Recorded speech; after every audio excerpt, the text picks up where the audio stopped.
lawyers.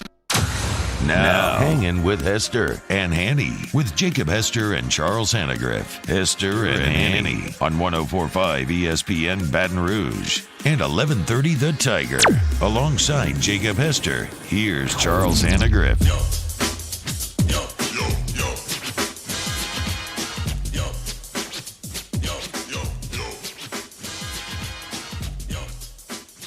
Good morning and welcome into Hanging with Hester and Hanny, 104.5 ESPN Baton Rouge. If you're listening along with us on 1130 The Tiger up in Shreveport, you're watching along with us on CST on our YouTube channel, 104.5.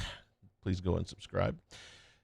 Hanging with Hester and Hanny page for all of the previous show parts that you can go back and check out. Glad that you're with us here today. Want to just say right off the top, and we'll give you some reminders here during, if you are in need of some information regarding both Marco or Laura, we will have continuing coverage throughout the afternoon on our sister station, Talk 107.3 here in Baton Rouge. So they will be live and local for the rest of the afternoon, all the way through the governor's next press briefing. So for information on the storms, go to Talk 107.3. Our audio producer today is Cade Wazan. Our video producer is Paul O'Neill. Playboy Marty is nowhere to be found. We wish him probably a hurricane party. Yeah, we wish him safe travels wherever he is. Have a nice weekend. Good long weekend. A bunch of football practices with my kiddos on Saturday. Continued the move on Sunday, and I've done 3 hours of radio already today, so the voice feels good. I'm ready to go. Excited to be here on a Monday. Yeah, there's a couple of hurricanes coming right our way, but you know what? Kind of used to it in 2020. Man. Just 2020.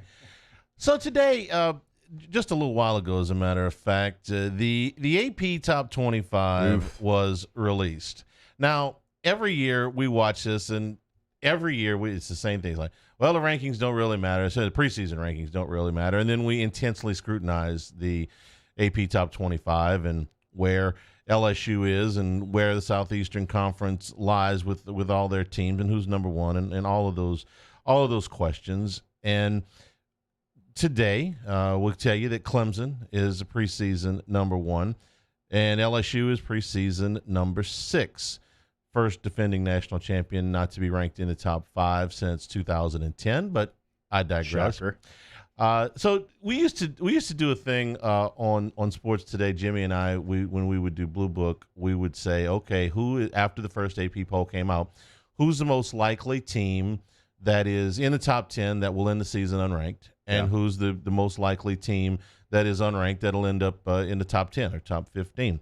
And, we have various degrees of accuracy with that. It was always fun. But I got to tell you, I'm thinking about inviting Jimmy in for a special segment because I'm going to nail it this year. I'm going to nail it because I got it. I'm going to tell you that absolutely Ohio State, who is ranked number 2, is not going to finish in the top 10. Nope. Promise you that Penn State, who is ranked number 7, is not going to finish in the top 10. And promise you that Oregon at number 9 is not going to finish in the top 10. The reason I know this is they're not playing, but they are ranked. In fact, 6 Big Ten teams were ranked. Ohio State at 2, Penn State at 7, Wisconsin at 12, Michigan at 16, Minnesota at 19, and Iowa at 24, none of whom will kick a football in 2020.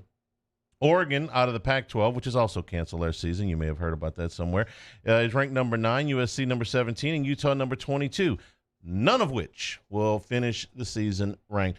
As ridiculous as it looks, Jacob, I think it's just twisting the knife a little bit harder on the teams that are canceled. The Big Ten parents, there were about 25 sets of parents that had a protest in Chicago at the Big Ten offices where nobody was. Right. The offices are empty right now. Everybody's working from home. I think it just twisted a little bit harder when you say, well, this is where you would have been. And I imagine that the Associated Press, when they put their first poll out after they start, and then they're going to eliminate all these teams. I know they've already said that.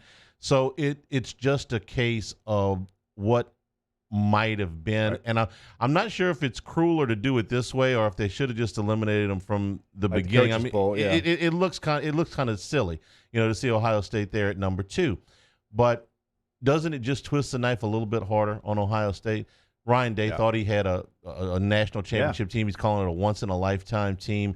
He had a legitimate Heisman Trophy favorite, co-favorite in Justin Fields. He's got multiple draft choices on that team. They were in position to, make a run at the national title, and none of that is going to happen. So I'll ask you, because I think it could go either way. Is it more cruel to rank them or to not rank them? Because if they would have done this without them, then Ohio State could have said, well, we would have been ranked number 1 or number 2. Or as they say, well, we were ranked number 2, but they wouldn't let us play. I mean, which one's worse? I guess if you're trying to be in the camp of, hey, we still want to play, let's find a way, even though they're not going to do so, you could say, hey, look, see, we had a team. We had a team not only in Ohio State that's number 2 and very talented, a lot of guys coming back that could play for a championship. We also have a Penn State team that sits there at number 7. They've got a lot coming back. They've got momentum as well. Wisconsin, whose schedule lined up extremely well for them to make a run, they sit there at number 12. And so if I'm a player, or if I'm a parent of a player or a coach, I want to say, hey, look, see what you did? You see what you did to us? Because we had a real shot. We felt like we put together the right blend of recruiting class with veterans coming back and our coaching staff changes that we made, and we felt like we could have made a run, but y'all shut it down. So I actually don't mind them putting out a poll and showing you where every team would have been. Now it's going to change, obviously, after week 1 because these teams aren't playing, but also saw Northwestern, by the way, received a vote. They went 1-8 in the Big Ten last year. Is Patrick Ramsey that good of a transfer quarterback? You got a local beat writer that really believes in. Does Michael Wilbon have a vote? So I'm not sure which one is stranger there, that they put these teams in there, or that Northwestern actually got a vote. But I think it's not a big deal at the end of the day. But it does show you kind of how different it's going to look. Take a team like, let's take Kentucky, because you give me a hard time about Kentucky. Kentucky received 20 votes. In the coaches poll, because of all the changes, I believe they sit at 16. And so this is a team that goes from kind of the middle of the pack as far as receiving votes to a top 16 football team because of the teams that you take out. And so there's a lot of talented football teams that are going to be coming out of these rankings. And I mean, even a team like Iowa, who sits there at 24, I mean, they're littered with Big Ten and Pac-12 teams. Kentucky would have been down at 34 if you follow the votes down. So if you eliminate the 9 teams that are not playing that are in this poll, then you get them to basically a tie for 25th with Tennessee. Where were you on back in March when this first shut down? There was an idea that they would put out an NCAA tournament bracket anyway. Just the regular opening bracket. It was, 4 days, I think, passed when everything got shut down. It's like, you know what? We're going to put it out anyway. Just this is what would have been. And the committee said, no, we never even got there. Where were you on that? Because a lot of people were like, yeah, give us a bracket anyway. Let us dream. And some people were like, nah, man, it's not worth the time. I'll be honest. I don't remember where I was back in March whenever everything happened, but I can tell you how I would feel now. Go ahead and put it out. Go ahead and put it out so these coaches can tell their players, hey, here's where we were. With a little bit of hard work, we can get here.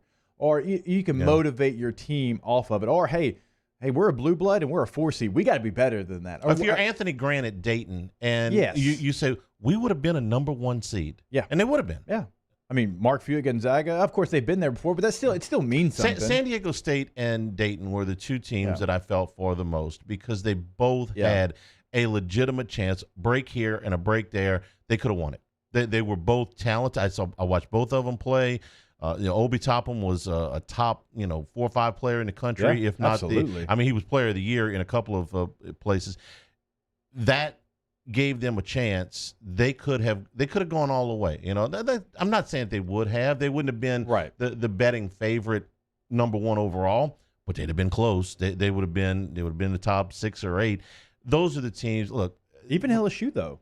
I mean, Will Wade would have loved to see where he's at and coached off that and motivate his players off that. They would have been a middle seed, we thought. Hey, we're back in the tournament. Here's where we're at. Here's where we need to be. They say we're talented because all you guys are coming back. Well, you were only this last year. We got to be better than this. I mean, there's multiple things you can coach off of and motivate your team off of something that basically is useless, but still to a lot of people, but it's not going to be useless to the coaches. I don't know. Everything's about tone at that point. Like I said, if you're Anthony Grant, you say, you see, we were number one. It's like, oh, man, we'd have been number one. I mean, it's all in how you take it. And I can see it either way. And that's on the coach, right? That's on the coach to be able to. And you have to be. Don't you have to be positive? I mean, I know what he's going to tell his team. Yeah. I know what he's going to tell the media. But when it's a closed-door meeting and it's his staff and it's just they can be real and they can be it's like, man, I mean, come on.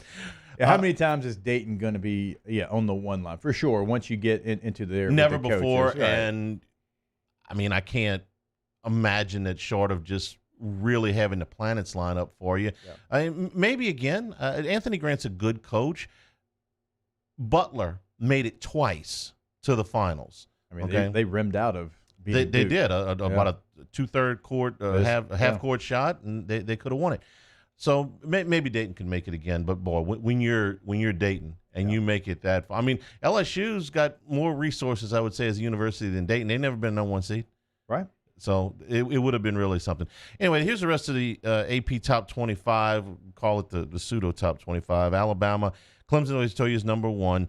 Skip #2, Ohio State. Alabama is #3. Georgia is #4. Oklahoma is 5. LSU is 6. You have any problems with them rating Oklahoma above LSU? I got problems with Georgia and Oklahoma. Georgia, nobody's dominated Georgia like LSU has last 2 seasons. And I interviewed someone who covers Georgia, and he said something, and he does a great job, but he said something this morning. He goes, they got to get over the Alabama hump. And I kind of said, whoa, Alabama hump? Get over that LSU hump. Right, they won. LSU won the Alabama game last year. Georgia lost to Alabama the last time they played them. Oklahoma, this is an old pollster's bias, which is completely related to schedule.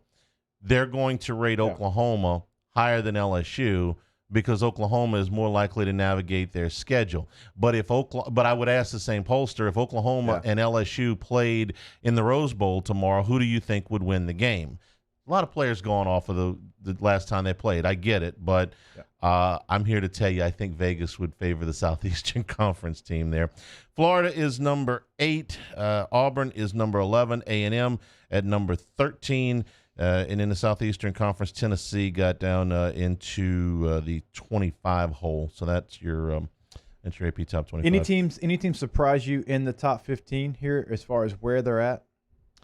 Not overly so. I think that if you say Texas and Michigan, who straddle 15 at 14 and 16, are perennially overrated, I'm not going to argue with that too much, but not overwhelmingly so. When we were talking last week about what surprised us in the poll that had been released without the teams that we're not going to play, it was sort of startling for me to see Appalachian State in a preseason top 25. We've seen them get into the top 25 when they had run off 8, 9, 10 wins in a row, but to see them in a preseason top 25 was a little bit startling. A couple for me, because if you take 3 teams out of the top 10 that aren't playing, that moves A&M up to a top 10 team. It moves Auburn up to a top 8 team. Mm-hmm. I don't know who Auburn is. I don't know what their identity is. Chad Morris is coming down. Obviously, he's been a head coach, and so he's going to have some pride in his play calling. Well, Gus Malzahn, we know that dynamic there. Who are they? Who are they as an offense? Because Gus likes to run the ball, all the motions, quarterback runs. Well, Chad's more of a spread guy.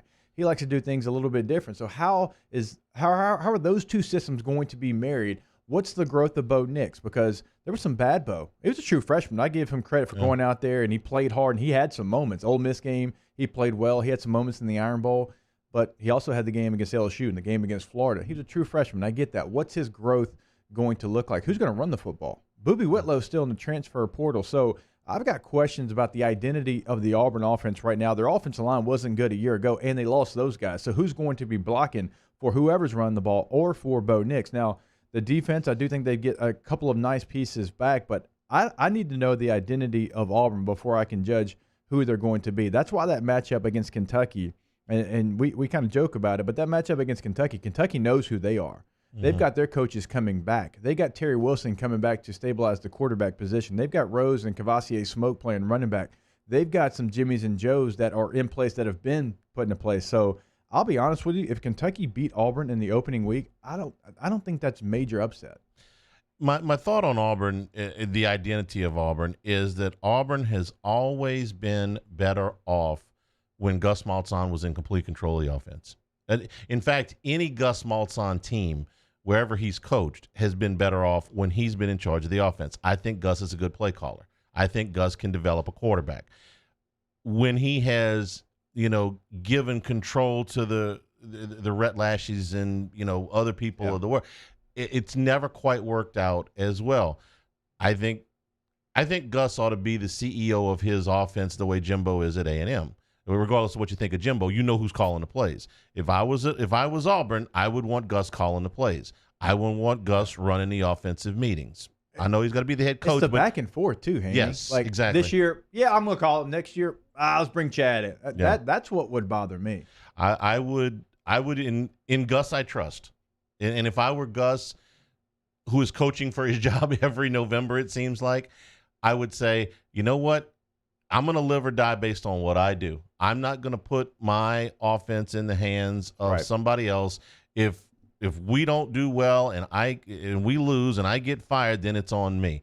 I don't want to be sitting at home next spring saying, well, I'd still be the coach at Auburn if I'd done things the way I wanted to do. I just wouldn't put it in somebody else's hands. He's too talented a play caller to turn it over to somebody, even somebody as good as Chad Morris, who, when he was at Clemson, did a really nice job as a coordinator. If I were Gus, I wouldn't do it.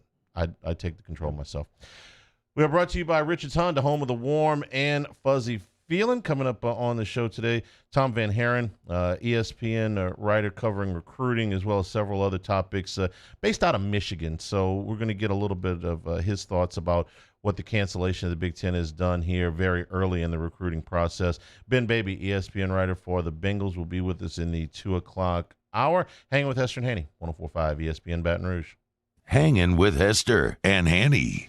GMFS Mortgage, GMFSmortgage.com talks about changing lives. It's their slogan. It's what they're built around. Well, what if I told you that your biggest bill every month could be a little bit less? What if I told you that you could pay off your house sooner than you thought? What if I told you that going out to purchase a home right now, you could have more purchasing power than you've ever had before? Well, all of those things could be true at GMFSmortgage.com. That would be a life changer. So what you do is you start your journey with a local counselor. They'll ask you some questions, get some information from you, sort out your goals, and then find out what path is best for you and your family. Get pre-qualified for a home, talk about adding on to your home or just a refinance. And then from there, all the way through the closing, those counselors will take you step by step, and I think you're going to be really pleased with how rapid that process goes. Do what I did. Do what thousands of others have done. Improve your financial stake and start your journey at GMFSmortgage.com.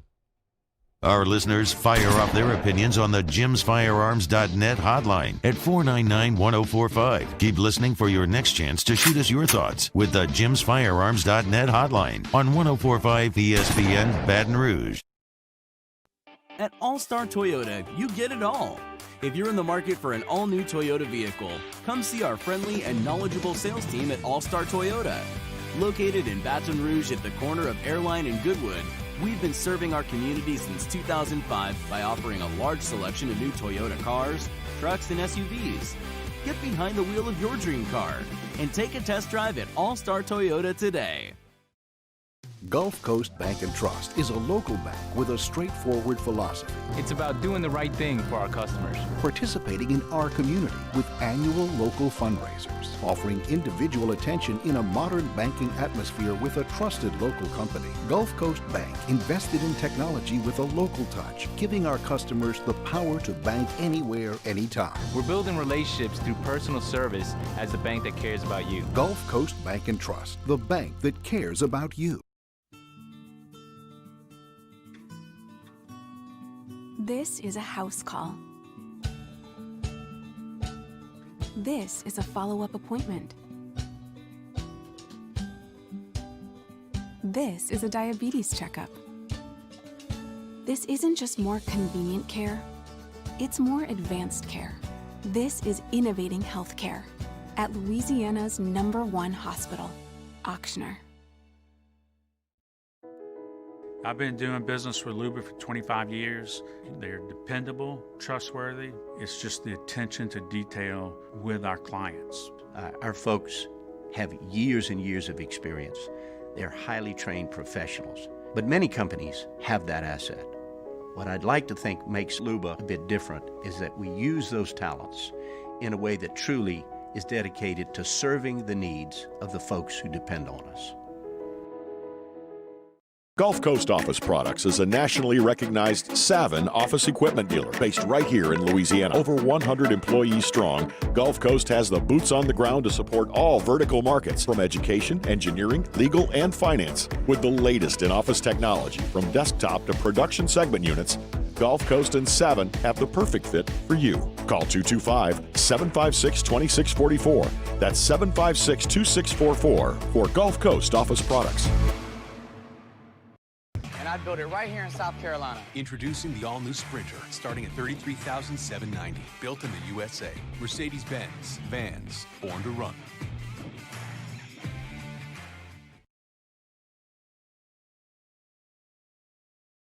Hey, it's Matt Moscona inviting you to join us for Monday's AFR, presented by Relief Windows. The Saints and Tigers enter week 2 of camp. We'll have all the latest and everything you missed over the weekend. Join us for Monday's AFR 3 to 6. 104.5 ESPN Baton Rouge.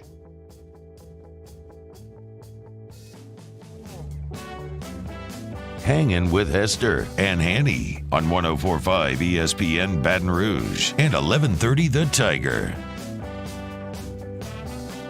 We're brought to you by Richards Honda, home of the warm and fuzzy feeling. Saints back on the practice field today. They're going to do some logistical work where the Storms are concerned. We'll get to that in a second. But they were able to get their workout in this morning. A couple of notes from Saints practice. They had a 2-minute emphasis today where Drew Brees and Earl Thomas, surprise, surprise, had a couple of touchdown connections. Those guys are good. They have a good chemistry. I don't know if you know that. Yeah. Thomas did beat Marshawn Lattimore on both of those scores, so he definitely earned that. A couple of guys missing, Kamara, Ramczyk, Pete, Malcolm, Jenkins, and Tuttle all absent today. Josh Hill was in uniform but continued to stay off the field during team drills. Ty Montgomery got a lot of run in that 2-minute drill with Alvin Kamara being out. 7th practice in pads for the Saints, and Sean Payton talked about having to come up with a plan to steer around 2 potential storms.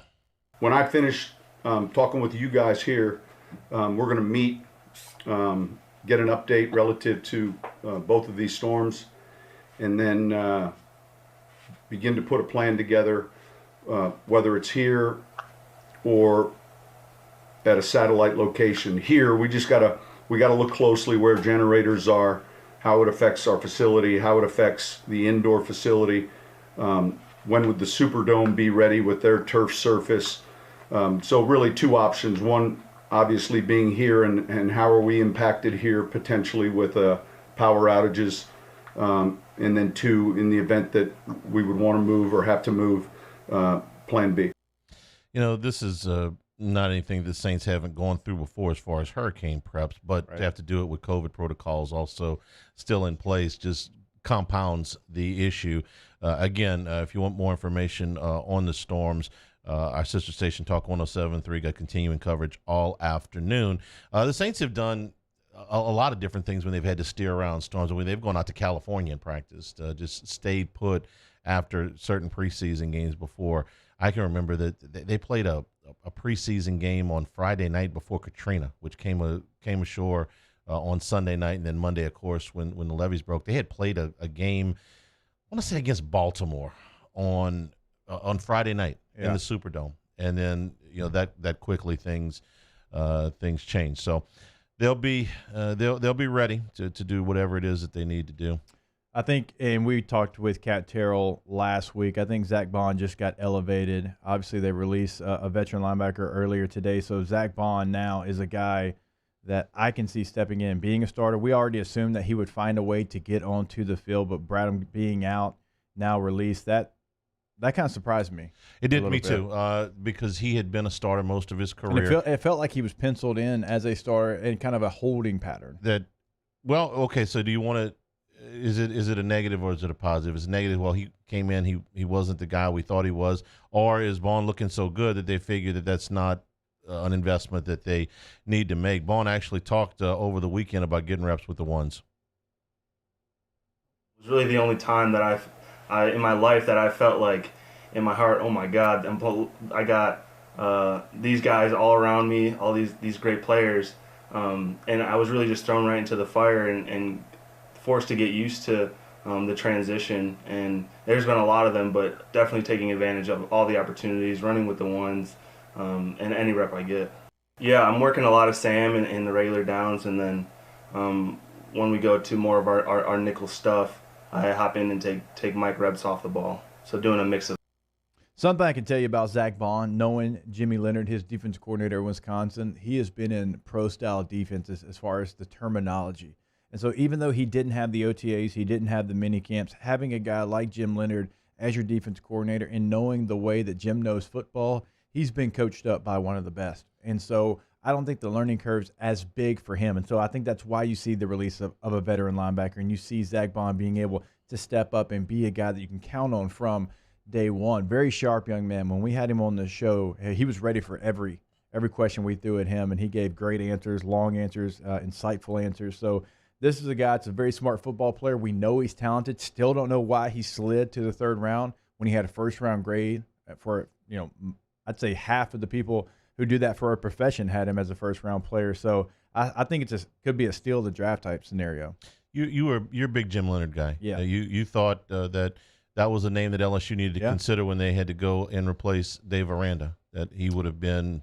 I did. I mean, before I knew the possibility that Bo would come back and be the defensive coordinator, I thought Jim Leonard, if you could find a way to get him from Wisconsin, now that was going to be difficult because obviously he played there and that means a lot to him. But I think a lot of Jimmy Leonard because he played so many different positions in the NFL. He found a way to stick around. He had really been in so many different systems as well, right? 4-3, 3-4. It didn't really matter what it was. He always found a way to get a role. So he's one of the best young coaches in football. He'll be a head coach sooner rather than later. One more from Baun. This is on him playing off the ball. Yeah, when I was in college, I was all on the ball, really seeing through my man on one side. And really, if you play on the ball, you got a 50-50 shot if the run's coming to you or away from you, and just a few number of drop angles, whether it's a curl flat or whatever it was very, very not as much compared to stacking off the ball. You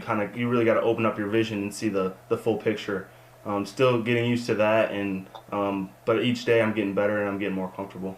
So how big of a transition is what he's talking about here? How difficult is that to manage? So he was used as a rusher a lot of Wisconsin, and every time we have Cat Terrell on, we kind of ask the question, well, has he gotten lined up in third down on the edge at all? And we know they got talented guys there, but I'm just curious if they'll use him in that skill set because he did it so much at Wisconsin. It is a transition. You're going to have guards coming at you. You're going to have fullbacks coming at you, the teams that still use them. And you got to find a way to get off the block, find the football, because it gets hairy in there. It's like a rugby scrum there when you're playing middle linebacker opposed to when you're on the line of scrimmage and kind of an outside Will or Sam looking at a 3-4 defense. So it will be a transition. But obviously, going back to it, he must be doing well for them to make the move they made this morning. One more piece of news out of the weekend. We've been waiting for when we might see a little bit of a mix-up on the interior of the offensive line. Cesar Ruiz, first-round draft pick, did get his first snaps at center. Well, we'll look at the film. So I haven't seen it yet, but our plan was to, every second or third day, make a flip there.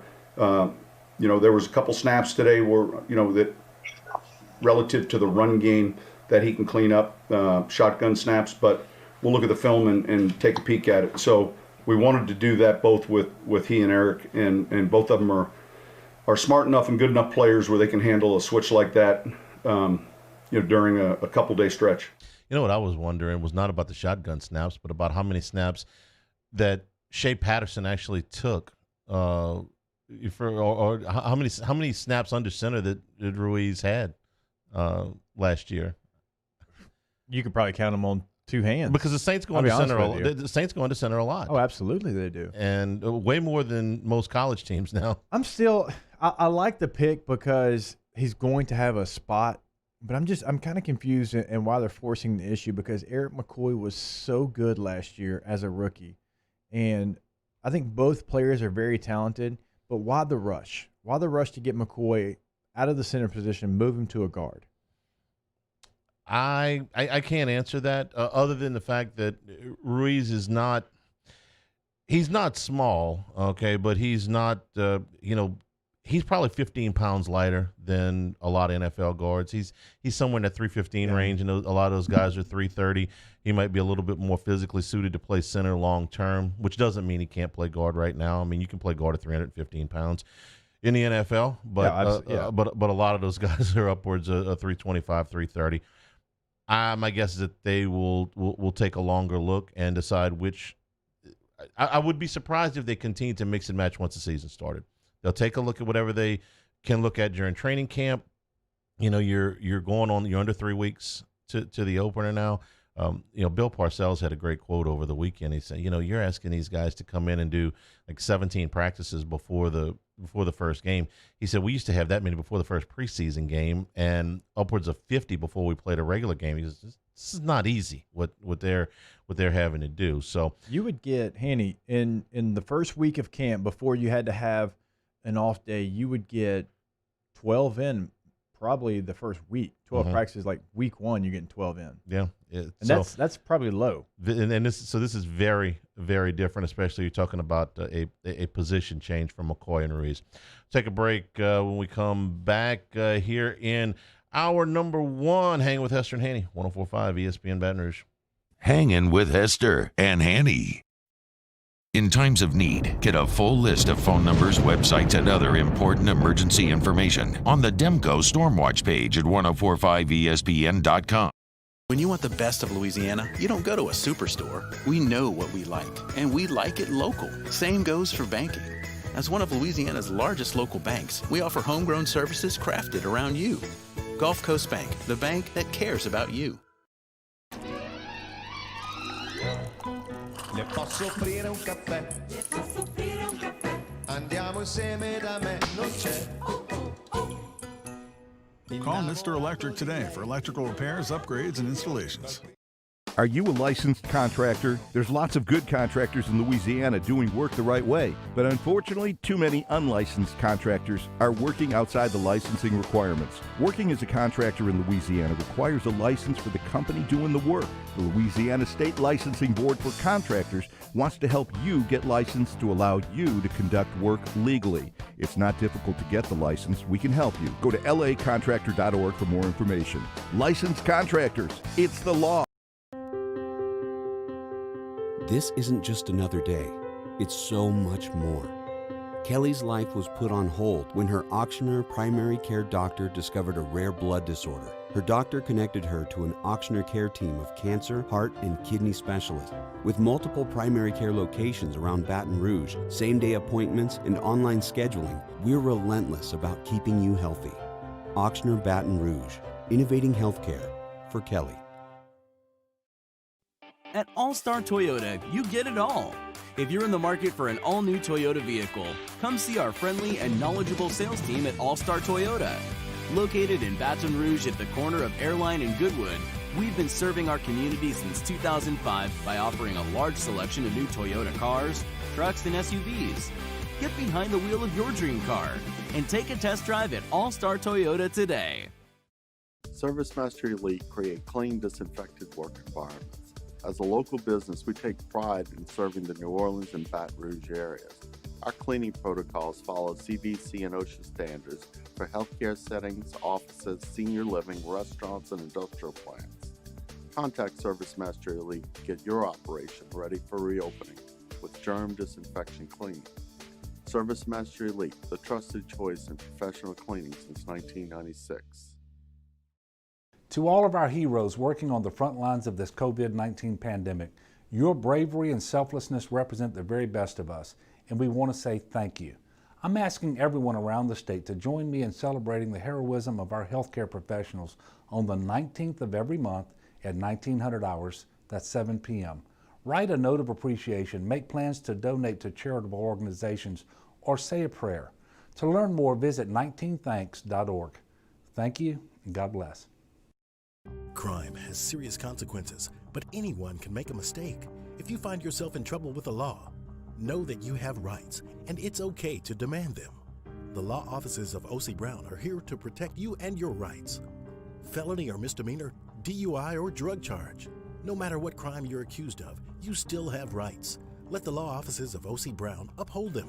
Call 225-343-1111. Your law firm for a lifetime. Do you know the proper way to prevent the spread of COVID-19 in your office? We do. We're Janny King, a leader in the cleaning industry for over 30 years, and we've developed comprehensive programs to address proper cleaning and disinfection. We have experience in applying disinfecting programs in hospitals, office buildings, schools, and other venues. Now we're ready to help and able to assist customers that need disinfecting services. Janny King, the king of clean. Join us for a Monday edition of Game Time with Jimmy Ott and Ben Mintz. The guys are live from Ruffino's on Highland Road to recap the weekend in sports. Come see us or tune in 6 to 8 p.m. on 104.5 ESPN Baton Rouge.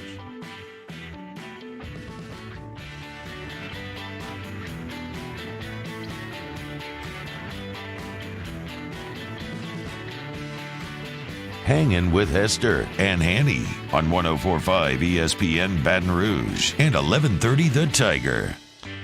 Brought to you by Richards Honda, home of the warm and fuzzy feeling. Let's get into the Bayou Ford chat on YouTube. Check us out, YouTube channel 104.5 ESPN. There were questions about Nigel Bradham. They brought him in a little over a week ago, and the cut this morning was a surprise that we asked who they cut him for. I haven't seen a corresponding move yet, but the move is that they obviously feel pretty good about the guys that they've got, whether it be Zack Baun or Alex Anzalone. Yeah, well, it all depends on what you feel about Alex Anzalone and Kiko Alonso. Yeah. If they can play and they're going to be healthy, then great. But there are question marks surrounding both of them. We talked about it on Friday. You know, what can they give you? What can you count on from them? But I think this is more about Zack Baun. Just, reading from what we've heard from the coaches over the last couple of weeks, this seems like a guy who is thriving right now, because even Dennis Allen, he started to talk good about him. He's like, wait a minute, he's a rookie. I can't let him hear that. Let me take some of that back, right? So I think this is just a rookie who's playing well, who is a, first-round talent by most people's standards, and he's gone out there, and I think he's earned the right to get some playing time. This one's for you. It says, you ever play in front of an empty stadium? Do you think this will take some of the pressure off of Miles Brennan as we kind of segue to LSU here real quick? Played a lot of soccer games in front of an empty stadium unless Coach Saban was there in recruiting. Not a football game. The only time I've ever done it was a scrimmage in training camp at LSU, obviously. Training camp in San Diego. That would be an empty stadium, but you were going against your own guys, and so it never felt like a game situation. I don't think the fans affect how you play once the ball snapped as much.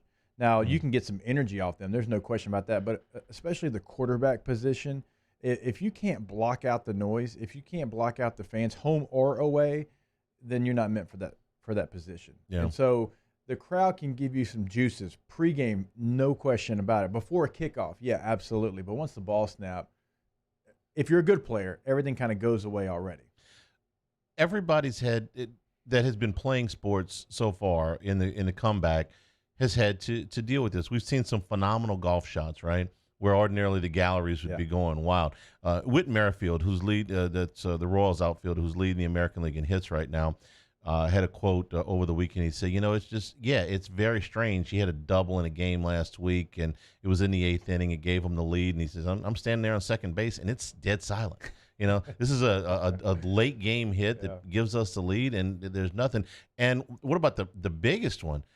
What kind of reaction do you think you would have got on Luka Doncic's shot yesterday to beat the Clippers? I mean, that was an unbelievably beautiful sequence to watch, as long as you're not a Clippers fan, where this guy takes the ball with 4 seconds to go, knows exactly how much time he's got, knows exactly where on the court he is, and buries this deep three to win the game and tie the series. I mean, that was great. And his teammates went crazy, but there's nobody else there. I mean, 2 nasty step backs. Yeah. In the closing minutes of that game.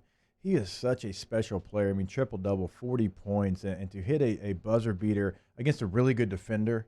So this was Game 4. This would have been in Dallas. Yeah, Okay, the place they would have blown the roof off the place. There's no question about it. So those moments are different. Those moments are no question different. And you're right. Even like all the walk-offs that we've seen, and there was a ton of walk-offs it seemed in Major League Baseball last week. Even the players, like they don't high five, they don't rip the jersey off. They're supposed to social distance. Yeah, and so they kind of get there and they're like, they just jump up and down. It doesn't have the same feel watching it on TV. The NBA guys, their thing has been in the locker rooms when we've seen some of these buzzer beaters, we've seen them just pour the water, right? Yeah, they've just it's not champagne because it's not a championship. Hey, everybody's got a water bottle. They're dumping water bottles on them. Okay, well that's the new thing. You know, you can socially distance with a bottle of water. I mean, these guys have got long reach, right? They're tall, so you just pour the water on. We did have another question about Brennan, though. If you've seen him, they're a week into this thing. So your thoughts about where Brennan is right now? You can tell the connection is still there with Racey McMath because that's who he worked with the most. When he came into the game, that was who he was looking for. When he practiced last year, that's who his connection was with. So that's still there. And also, it's important to point out, and if you've ever listened to this show, especially last offseason, when Joe missed the first scrimmage last year. He missed it. He had a little nick, and he missed it, and he sat out. So vaguely. And so Miles had the opportunity to go with the ones, and I was able to go into the stadium. Obviously, it was closed, but him and Jamar connected 4 or 5 times in big, deep balls for the most part. So that connection, I think, is working really well. I tell you what, Eric Gilbert, I think, is going to play more of a receiver role than even I thought. Like, I knew he was going to catch a ton of passes, but when you see the receivers go, it's like Jamar, Terrace, Eric Gilbert. Like, that's kind of like the order. And so he's going to catch a lot of footballs and not, from just one place. It's going to be all over the map, and they're going to expect a lot from that true freshman. So that connection's being worked on as well, but you can tell how comfortable he is with Racey for sure. One thing on Gilbert, Scott Linehan was brought in primarily 2 things that they were going to let him specialize in. One of them was third down. The other one was red zone. I expect Gilbert to be a big part of both, especially the red zone stuff. He's going to be exceptionally difficult to guard down there. And if Brennan can throw the fade at all, you're poison down there. Yeah, Hanny. I know. I mean, yeah, he's not the only one, of course, but good luck trying to defend that body, that athleticism on a well-thrown fade ball.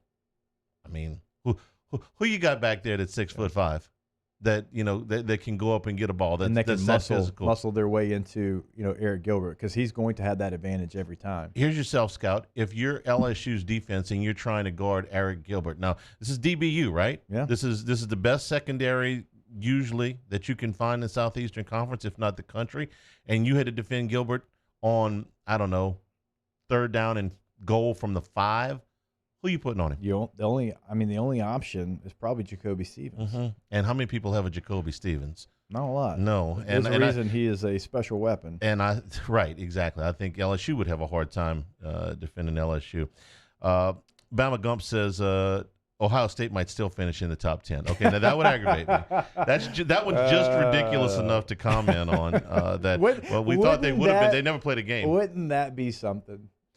That's the kind of bias that's usually reserved for that team 2 states over. Yeah, with the elephant. But I'll bet you though that they get votes. I bet you that they get votes at the end of the season.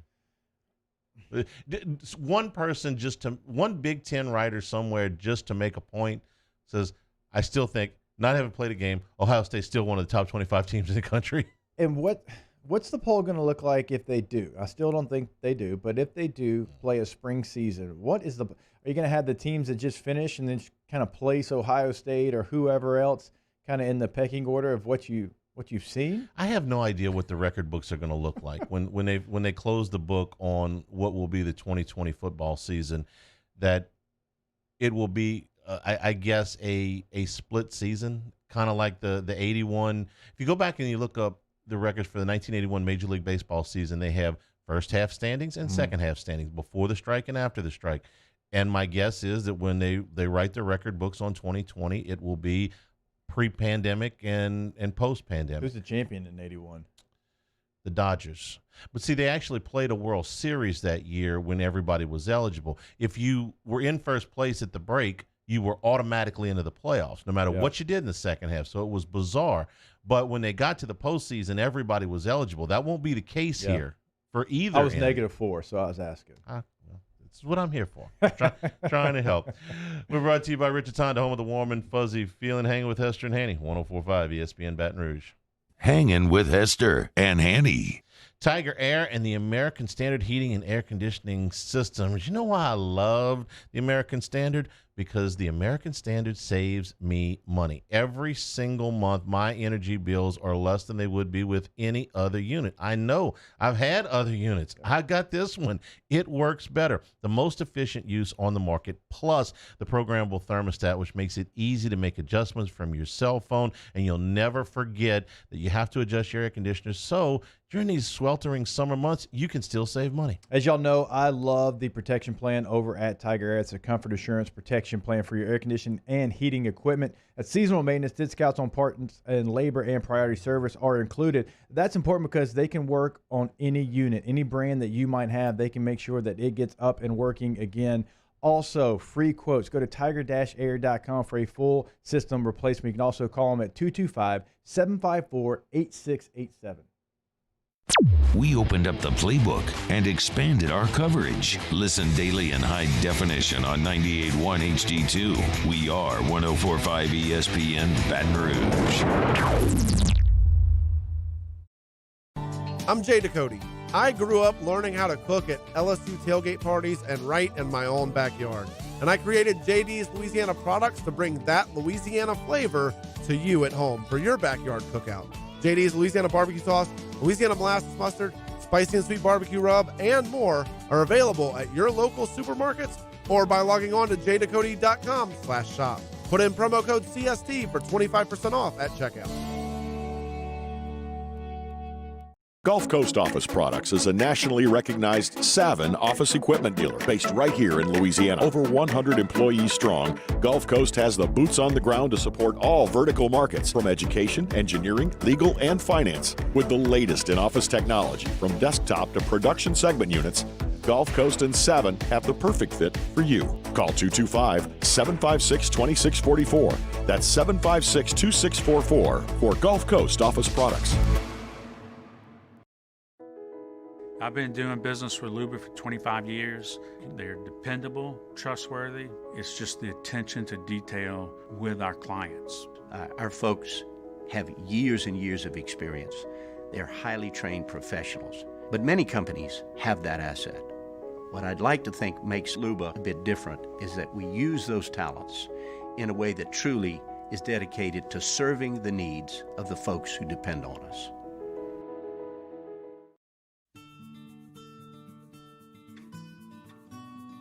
This is a house call. This is a follow-up appointment. This is a diabetes checkup. This isn't just more convenient care, it's more advanced care.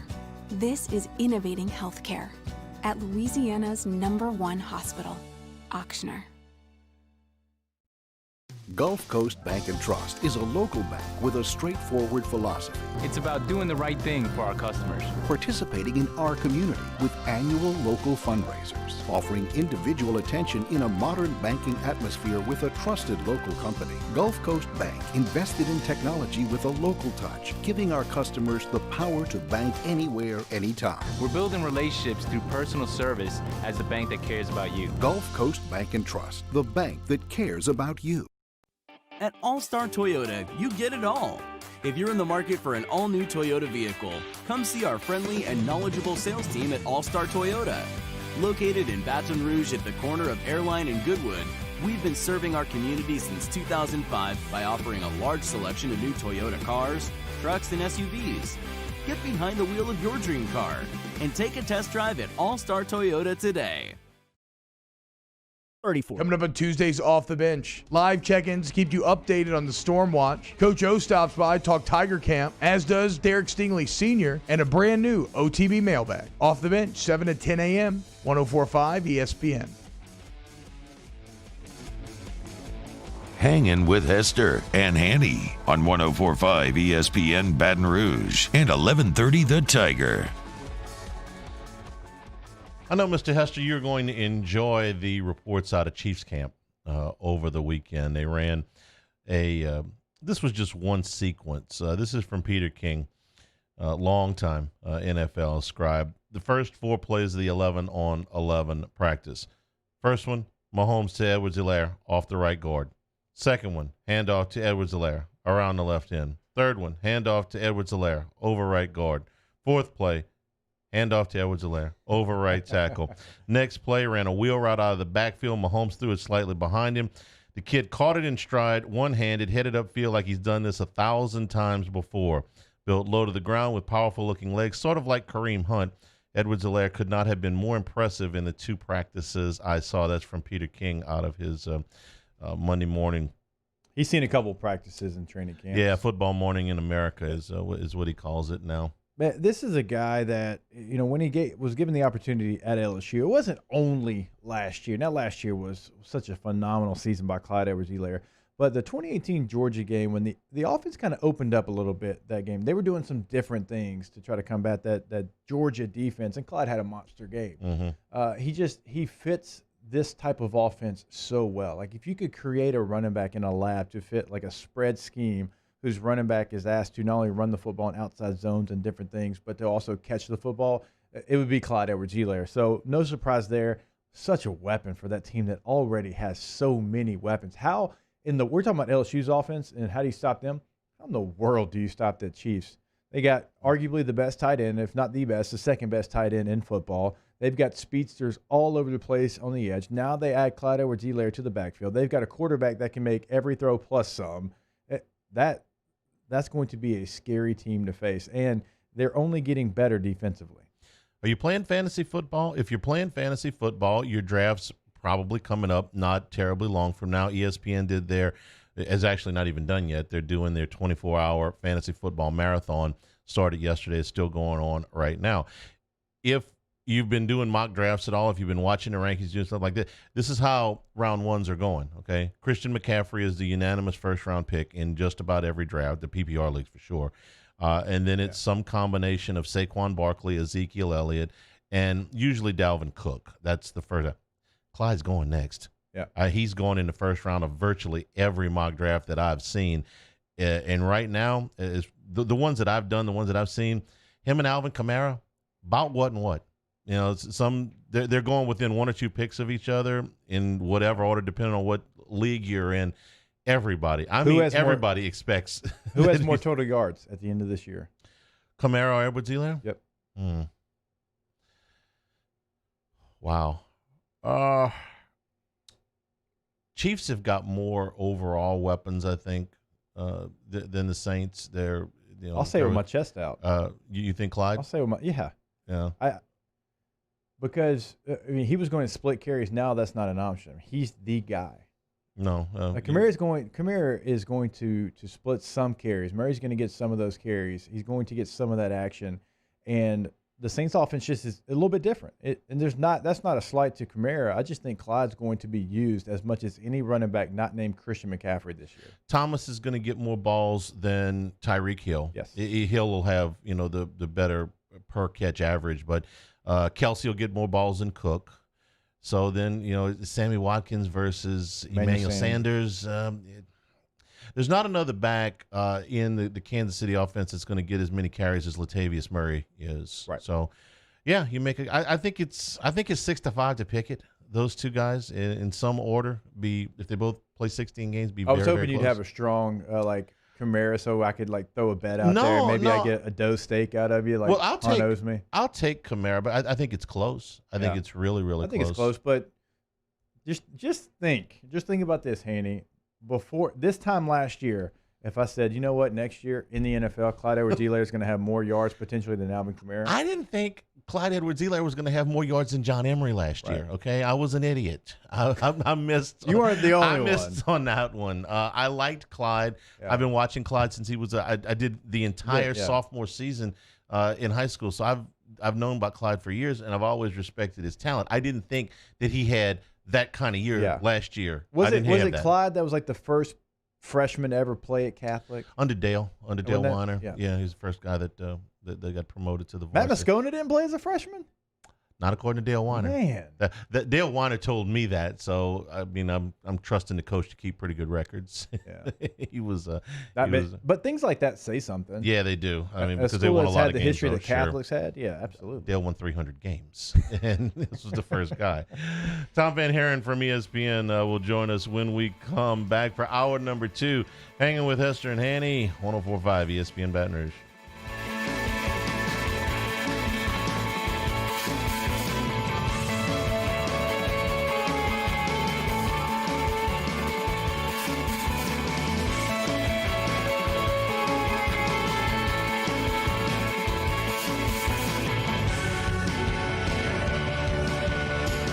Hangin' with Hester and Hanny.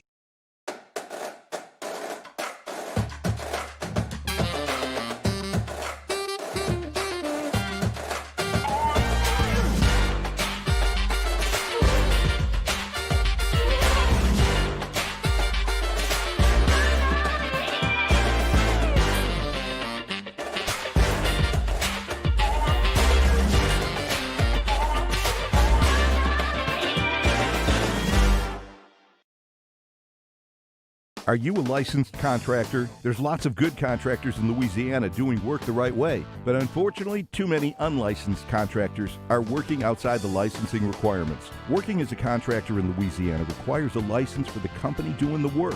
The Louisiana State Licensing Board for Contractors wants to help you get licensed to allow you to conduct work legally. It's not difficult to get the license. We can help you. Go to lacontractor.org for more information. Licensed contractors, it's the law. Here at the Big Squeezy, we continue to serve the Baton Rouge and Southeast Louisiana areas during these troubling times. We are dedicated to providing you healthy food items to help you live your best life. From our cold-pressed juices to our delicious smoothies, let the Big Squeezy keep you going. Stay active, stay happy, and let us help you stay healthy. Visit us at our locations and also inside of Alexander's and Mathern's grocery stores or online at thebigsqueezy.com. This isn't just another day. It's so much more. Kelly's life was put on hold when her auctioneer primary care doctor discovered a rare blood disorder. Her doctor connected her to an auctioneer care team of cancer, heart, and kidney specialists. With multiple primary care locations around Baton Rouge, same-day appointments, and online scheduling, we're relentless about keeping you healthy. Auctioneer Baton Rouge, innovating healthcare for Kelly. ServiceMaster Elite create clean, disinfected work environments. As a local business, we take pride in serving the New Orleans and Baton Rouge areas. Our cleaning protocols follow CDC and OSHA standards for healthcare settings, offices, senior living, restaurants, and industrial plants. Contact ServiceMaster Elite to get your operation ready for reopening with germ disinfection cleaning. ServiceMaster Elite, the trusted choice in professional cleaning since 1996. To all of our heroes working on the front lines of this COVID-19 pandemic, your bravery and selflessness represent the very best of us, and we want to say thank you. I'm asking everyone around the state to join me in celebrating the heroism of our healthcare professionals on the 19th of every month at 1900 hours, that's 7 p.m. Write a note of appreciation, make plans to donate to charitable organizations, or say a prayer. To learn more, visit 19thanks.org. Thank you, and God bless. Crime has serious consequences, but anyone can make a mistake. If you find yourself in trouble with the law, know that you have rights, and it's okay to demand them. The law offices of O.C. Brown are here to protect you and your rights. Felony or misdemeanor, DUI or drug charge. No matter what crime you're accused of, you still have rights. Let the law offices of O.C. Brown uphold them. Call 225-343-1111. Your law firm for a lifetime. At All-Star Toyota, you get it all. If you're in the market for an all-new Toyota vehicle, come see our friendly and knowledgeable sales team at All-Star Toyota. Located in Baton Rouge at the corner of Airline and Goodwood, we've been serving our community since 2005 by offering a large selection of new Toyota cars, trucks, and SUVs. Get behind the wheel of your dream car and take a test drive at All Star Toyota today.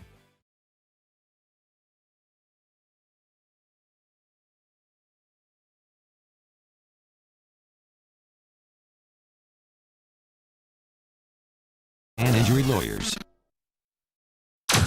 Now, Hangin with Hester and Hanny with Jacob Hester and Charles Hanagriff. Hester and Hanny on 104.5 ESPN Baton Rouge and 1130 The Tiger.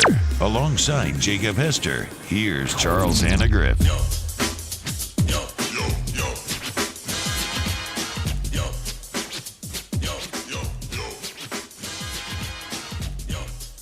Hour number 2, Hanging with Hester and Hanny. With us on 104.5 ESPN Baton Rouge, 1130 The Tiger up in Shreveport. If you're watching on CST, if you're watching on our YouTube channel, 104.5 ESPN, thank you for being with us today for continuing coverage, live coverage, local coverage of either of the approaching storms to Louisiana. You can switch over to our sister station, Talk 107.3. They will be live all afternoon long, including through the governor's press briefing a little bit later on today. We're bringing now Tom VanHaaren from ESPN. Tom, good afternoon. How are you? I'm doing well. How are you? We're hanging in there. We're bracing a little bit down here, but for us right now, we're doing okay. I'm going to ask you about the Big Ten, because this weekend there was the protest outside of the empty Big Ten offices in Chicago. They're planning another, protest rally, however you want to say it, at Ohio State coming up this week. What's the early impacts of them not having a fall season, and what you're hearing from recruits and coaches to that end?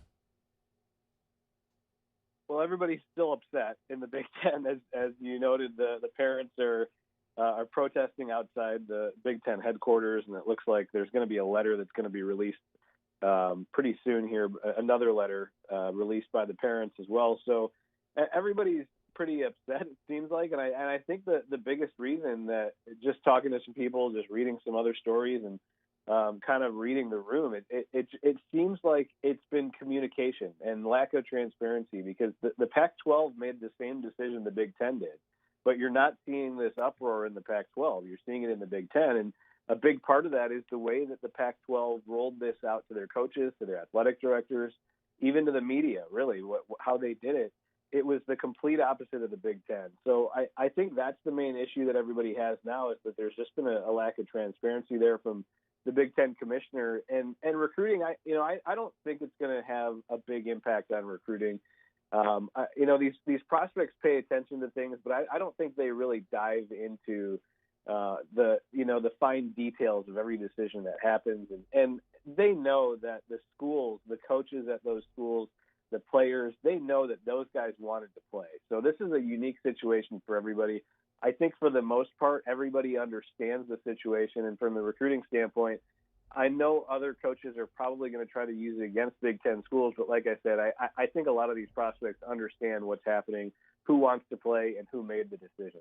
And, Tom, that's one of the reasons I wanted to have you on today, because we know that coaches are going to try to negative recruit these conferences not playing this season, but also these coaches in the Big Ten and the Pac-12, if you want to pump some sunshine into this deal, they're only going to have time to recruit. So they're really going to be able to do as much recruiting as they possibly want. And I know we got dead periods as far as on-campus stuff, but they can really hone in and focus on getting those recruits to sign, potentially in December or even in February.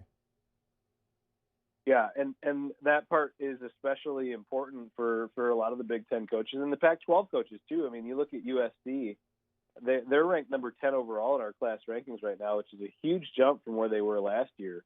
And they're trying to close out strong and trying to keep guys away from Oregon and trying to out-recruit Oregon.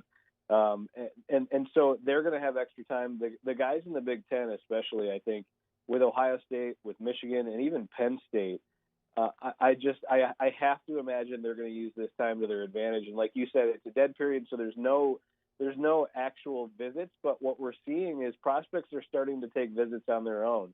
Oklahoma prospects, they put together a little weekend that I believe they called the Sooner Summit. And there was a handful of recruits that came up, and the coaches can't be involved. The coaches can't help organize it. But there's nothing from stopping some of these recruits from going to campus and looking at campus and kind of doing their own tours. So we're starting to see a little bit more of that. I wonder if maybe we see that in the Big Ten. I think some of the Michigan recruits, some of the commitments, the guys that are already committed to Michigan, I think they're planning something for later in the year as well. So I do wonder if some of these conferences like the SEC and the ACC, if they continue on, if they make it through their season, if maybe it ends up being a recruiting advantage for some of these schools. I do agree with you as far as I think some schools are going to be just fine. When I look at the Big Ten, Ohio State's going to be Ohio State. They got 16 guys right now in the ESPN 300 committed, and Michigan has 9. I mean, there's going to be some schools that are going to be okay. A team that I look at is a Maryland. A Maryland with Mike Locksley. They had some momentum. They stole a receiver from LSU on signing day a year ago, right? And so they've created this recruiting momentum, and that's a team that I feel like probably needed to go out there and have an 8-win, possibly, shock the world, get a 9-win season, whatever it might have been, to create that momentum and continue it to keep going forward. Can you see some teams like that? Do any teams come to mind?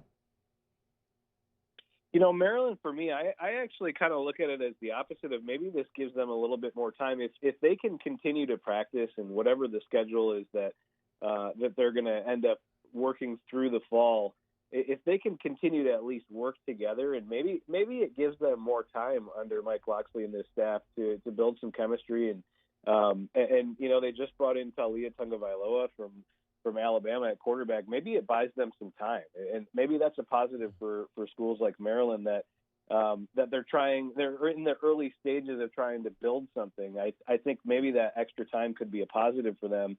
But some of the other teams, I mean, I look at Penn State, and really if you look at the loudest teams in the Big Ten, the ones that are making the most noise about being upset for not playing, it's the ones that had a really good chance of going far in the season. And I think Penn State was one of those teams, and they're making some noise and saying they're upset about it. That, the AP poll came out recently. They're ranked, I believe, number 7 overall, and they had a good chance of putting together a really good season. They've got, we saw Micah Parsons, their top linebacker. It looks like he's not going to play in the spring. He's going to the NFL draft. He probably sticks around if you play in the fall. And you've got a really good season that you can put together. Who knows? Maybe you can make it to the playoffs. So I was looking at really Penn State with all this, that if things went really, really well for them, maybe they had a shot. Obviously, everybody thinks that Ohio State's going to be number 1, number 2 throughout the season. But the Nittany Lions, for me, I think, they've got to be pretty upset about this as well. Tom VanHaaren is our guest. Tom, this may be a little bit of a reach, looking for some positivity, but I'll give it a shot and see what you think. The campuses haven't exactly had a bunch of outbreaks since this announcement. In other words, the football players didn't go wild and have a bunch of parties where we had these massive outbreaks. We didn't see a mass exodus of draft prospects from school. I said the first day, if Justin Fields is in Arizona by the time the week's out, I wouldn't blame him, training for the draft. So far, that hasn't happened. Is there some positivity to be gleaned from all that? Sure. I think a lot of them are still hoping, at least in the Big Ten, from talking to some people, I think they're still hoping to maybe try to get on the field in January. I think that's probably the ideal situation for everybody right now. And Ohio State head coach Ryan Day told us on a conference call that he was really pushing for that, to try to get these guys on the field as early as possible, because if you wait until March, I think that's really when everybody's looking at, now you're going to impact the next season as well, and the next fall, and you're going to be impacting 2 seasons if you wait too long, potentially putting guys' safety at risk as well. So I think the positive is if they can put together a feasible plan and say, okay, here's our plan to start in January. Everything is nailed down with contingencies. If this happens, we've got this contingency. If you can nail something down and show those guys, maybe a Justin Fields and some of the other elite prospects, the elite NFL prospects in the conference, show those guys that there's a way for them to play that won't risk anything for them in the NFL, that won't interrupt their schedule with the NFL Combine, then I think that's a positive. But I think some of those guys, and I would include Justin Fields in this, I think some of those guys are kind of waiting to see what happens with this schedule. And just because Fields hasn't opted out or hasn't declared anything yet, I don't know that it says that he's not going to in the future, depending on what happens. Tom VanHaaren of ESPN is our guest here on Hanging with Hester and Hanny. All right, Tom, since obviously we have you here, let's talk a little LSU recruiting. They sit 6th in the ESPN rankings, 4th in the SEC. Florida, Tennessee, Alabama ahead of them. Now Tennessee, 24 commitments, Florida 24 as well. LSU only sits at 16. So a lot of available spots for LSU. How do you think they've done during this pandemic, and how do you think they're going to close out this class? Yeah, they've done a great job. You said number 6 overall, and a lot of times for fans, they just look at the ranking, the actual number of the ranking, but I think you got to look at the whole picture. And Clemson is sitting at number 4, LSU at number 6, North Carolina at number 7. Those 3 programs, out of the top 10, they have the least total number of commitments. You look at Tennessee, they've got 24 total. Alabama's got 19. Ohio State has 18. So I always look at that too. The ranking, if you can get within the top 10 and your class isn't full and you've got a ton of slots left, that's a really good sign for me. And LSU, I think, sits in that spot where they've got a lot of big names that are still on the board. Tristan Lee, an offensive tackle, Mason Smith, a defensive tackle. There's a couple other guys that I think Nathaniel Wiggins is going to announce this week too, a corner out of Georgia that I think they've got a good shot with. So there's a couple of guys that are going to announce too, and there's a couple of guys that might wait. But overall, there are still some big names that they could add, and still some room for them to continue to move up the rankings. Did you see Dustin Johnson this weekend? I know you cover golf. I just had to ask before we let you go. Oh, with 58 on the possibility, DJ was on his game this weekend. It was so funny to hear them talk about it after he shot 60, and they said, "Is there such a thing as a disappointing 60?" And it was like that kind of was a disappointing 60. But watching that, I mean, he was lights out. I think it might have been Kevin Kisner. One of the tour players said, when DJ's on, I just kind of get out of the way and watch. And that was one of those weekends. It was pretty impressive to see someone go 30 under par.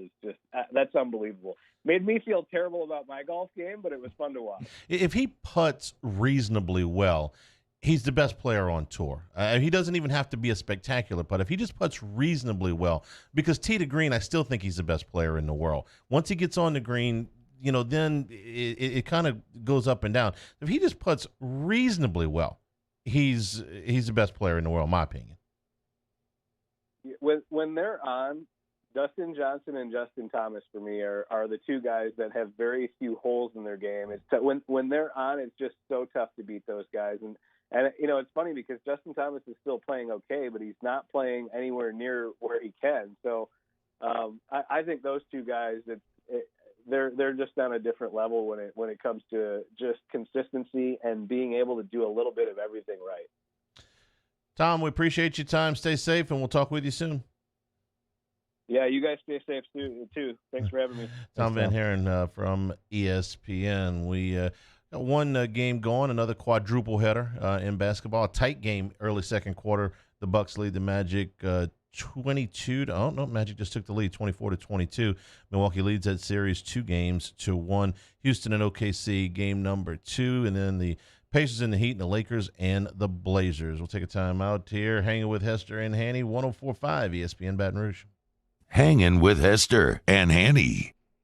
All right, we're brought to you every single day by our title sponsor, Richards Honda. And as we've been telling you over the last week, Richards Honda is hiring, and they want you to join the team. It's a great place to work with fun-loving people, plus guaranteed set income for 3 months and lots of hands-on training. Apply today at richardshonda.com/careers. Also, when you're on richardshonda.com, you can do it all. You can find the warm, fuzzy promise. In the bottom left corner of the website, you have 7 days, 10 hours, and 45 minutes left to save. In the bottom right corner of the website, I tell you all the time, you can chat with sales. So any question that you might have, you can do it there. You can also schedule service in their state-of-the-art service center. So when you pull up, they're ready and waiting on you. But also go see them at 13413 Millerville Greens Boulevard in Baton Rouge. It's I-12 and Millerville. Over 700 new and pre-owned vehicles on the lot there. You're going to find something you love. They've got cars, hybrids, midsize, full-size SUVs, van, truck. They have it all over at Richard's Honda, home of the warm and fuzzy feeling. Off the Bench, Hanging with Hester and Hanny. After further review and more are all live daily on the 104.5 ESPN Baton Rouge YouTube page. Subscribe now to interact with us inside the live chat. Find highlights for each show's channel and get notified whenever we go live.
This is a house call. This is a follow-up appointment. This is a diabetes checkup. This isn't just more convenient care, it's more advanced care. This is innovating healthcare at Louisiana's #1 hospital, Auctioner. Gulf Coast Bank and Trust is a local bank with a straightforward philosophy. It's about doing the right thing for our customers. Participating in our community with annual local fundraisers, offering individual attention in a modern banking atmosphere with a trusted local company. Gulf Coast Bank invested in technology with a local touch, giving our customers the power to bank anywhere, anytime. We're building relationships through personal service as the bank that cares about you. Gulf Coast Bank and Trust, the bank that cares about you. And I built it right here in South Carolina. Introducing the all-new Sprinter, starting at $33,790. Built in the USA. Mercedes-Benz. Vans. Born to run. I've been doing business with Luba for 25 years. They're dependable, trustworthy. Hey, it's Matt Moscona inviting you to join us for Monday's AFR, presented by Relief Windows. The Saints and Tigers enter week 2 of camp. We'll have all the latest and everything you missed over the weekend. Join us for Monday's AFR 3 to 6. 104.5 ESPN Baton Rouge.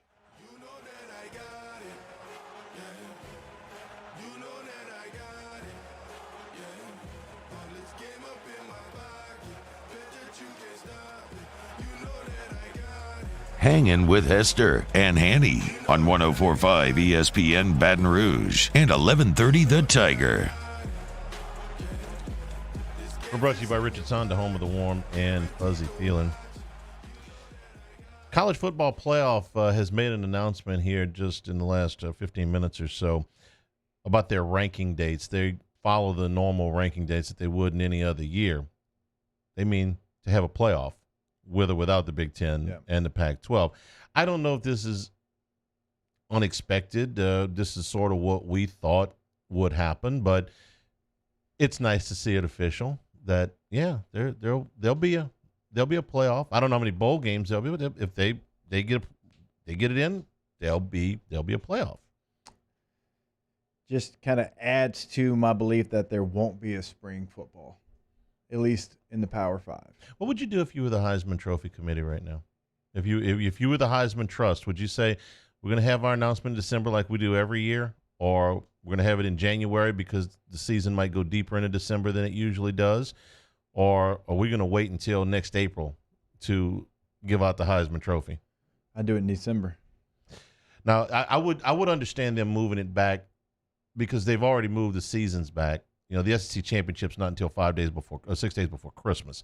So I could understand if they wanted to move it back a little bit, but you would still give it after the fall season, right? I would. Okay. North Dakota State's doing an interesting thing. As we kind of catch you up on the football news here. North Dakota State, who has a quarterback in Trey Lance, who is looked at as a first-round pick, is going to play a football game this fall. One football game this fall. You heard that right. They're playing Central Singular Arkansas game on October the 3rd, and they're playing it at home. This is supposed to be the Trey Lance showcase. Okay, that's fine. All right, you played. How would you feel if your coach came up and said, here's the deal. We're going to go to practice. We're going to do all our workouts. We'll do everything, and we're going to play one game. Not a championship game or anything. One game. Unique doesn't even describe what this is. And North Dakota State actually has a couple of big-time prospects for the NFL draft, so it won't only be his showcase. And don't be surprised if you hear North Dakota State playing more games. Maybe it gets up to 4. I don't know that, but I don't think they're only going to play a singular game. Because remember, in the Southland Conference, there's no conference games. But what Central Arkansas has right now, as we look at it, they're still playing Austin Peay. They're still playing. They're playing Austin Peay Saturday.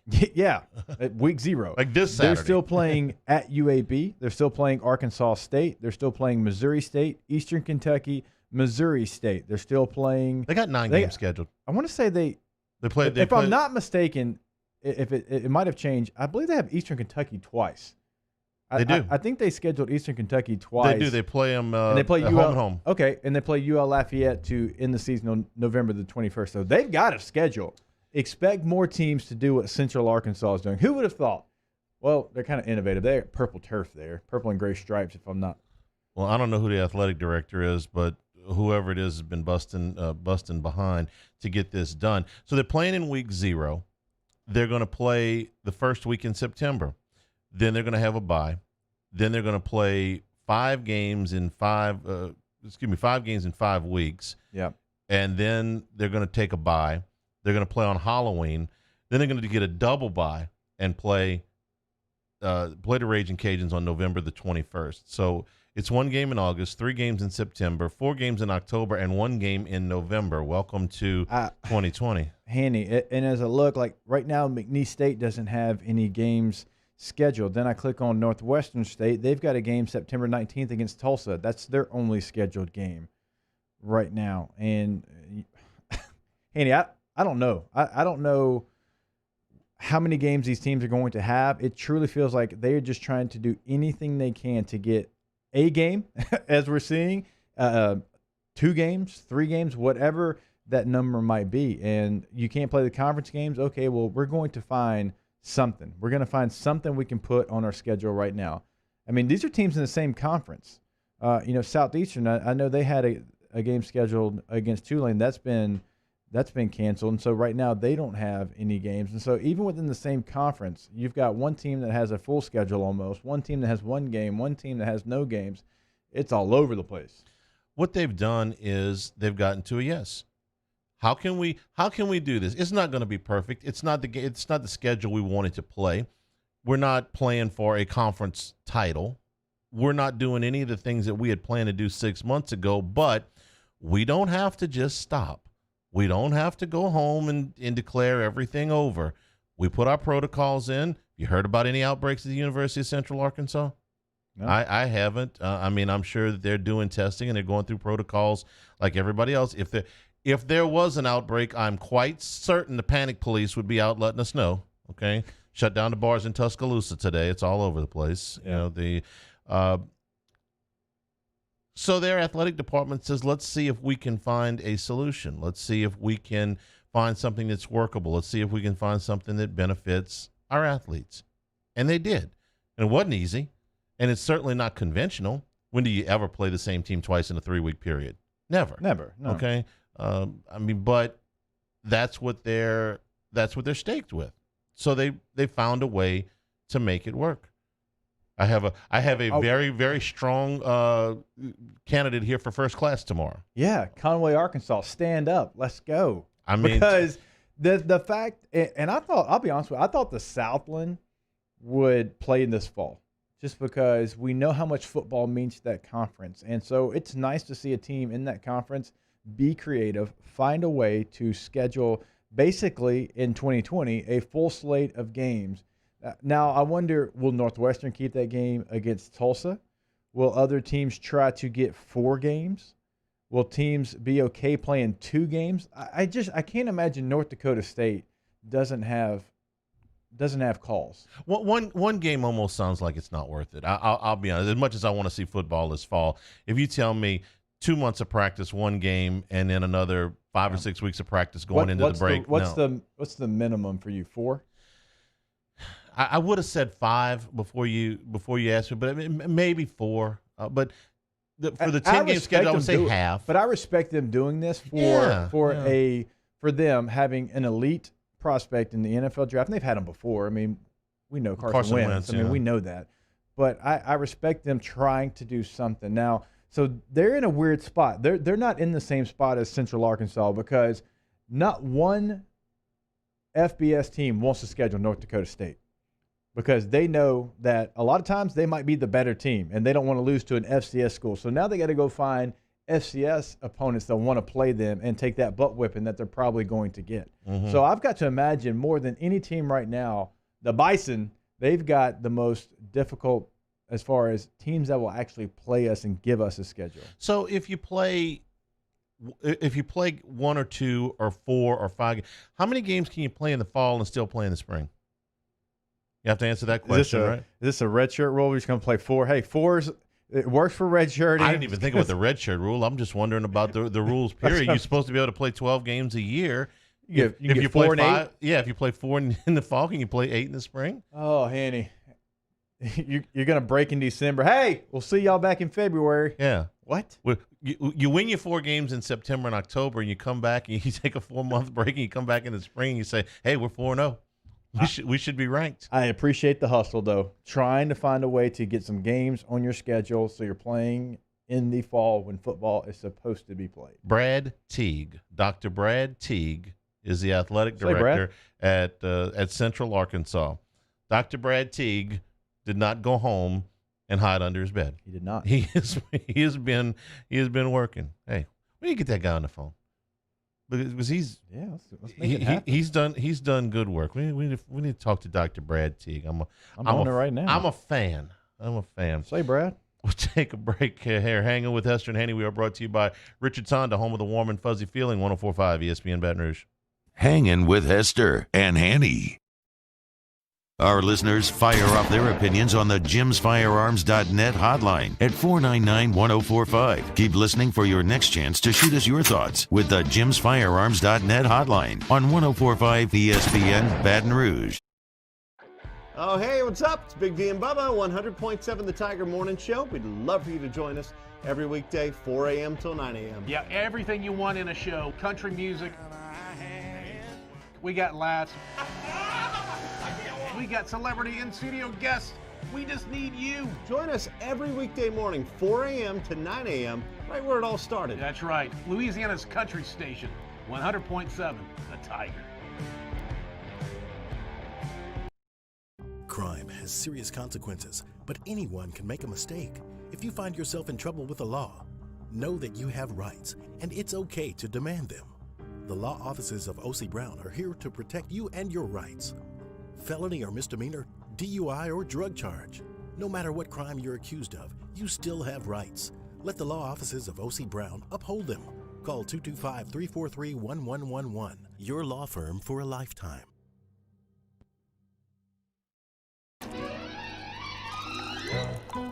Le posso offrire un caffè? Le posso offrire un caffè? Andiamo insieme da me, non c'è. Call Mr. Electric today for electrical repairs, upgrades, and installations. Gulf Coast Bank and Trust is a local bank with a straightforward philosophy. It's about doing the right thing for our customers. Participating in our community with annual local fundraisers, offering individual attention in a modern banking atmosphere with a trusted local company. Gulf Coast Bank invested in technology with a local touch, giving our customers the power to bank anywhere, anytime. We're building relationships through personal service as the bank that cares about you. Gulf Coast Bank and Trust, the bank that cares about you. Are you a licensed contractor? There's lots of good contractors in Louisiana doing work the right way, but unfortunately, too many unlicensed contractors are working outside the licensing requirements. Working as a contractor in Louisiana requires a license for the company doing the work. The Louisiana State Licensing Board for Contractors wants to help you get licensed to allow you to conduct work legally. It's not difficult to get the license. We can help you. Go to lacontractor.org for more information. Licensed contractors, it's the law. This isn't just another day. It's so much more. Kelly's life was put on hold when her auctioneer primary care doctor discovered a rare blood disorder. Her doctor connected her to an auctioneer care team of cancer, heart, and kidney specialists. With multiple primary care locations around Baton Rouge, same-day appointments, and online scheduling, we're relentless about keeping you healthy. Auctioneer Baton Rouge, innovating healthcare for Kelly. ServiceMaster Elite create clean, disinfected work environments. As a local business, we take pride in serving the New Orleans and Baton Rouge areas. Our cleaning protocols follow CDC and OSHA standards for healthcare settings, offices, senior living, restaurants, and industrial plants. Contact ServiceMaster Elite to get your operation ready for reopening with germ disinfection cleaning. ServiceMaster Elite, the trusted choice in professional cleaning since 1996. To all of our heroes working on the front lines of this COVID-19 pandemic, your bravery and selflessness represent the very best of us, and we want to say thank you. I'm asking everyone around the state to join me in celebrating the heroism of our healthcare professionals on the 19th of every month at 1900 hours, that's 7 p.m. Write a note of appreciation, make plans to donate to charitable organizations, or say a prayer. To learn more, visit 19thanks.org. Thank you, and God bless. $10,000 off MSRP on a new 2020 Ford F-150. All new Bayou Ford vehicles come with a 1 million mile powertrain warranty. And with Bayou to You, free delivery right to your door. The crew. Join us for a Monday edition of Game Time with Jimmy Ott and Ben Mintz. The guys are live from Ruffino's on Highland Road to recap the weekend in sports. Come see us or tune in 6 to 8 p.m. on 104.5 ESPN Baton Rouge.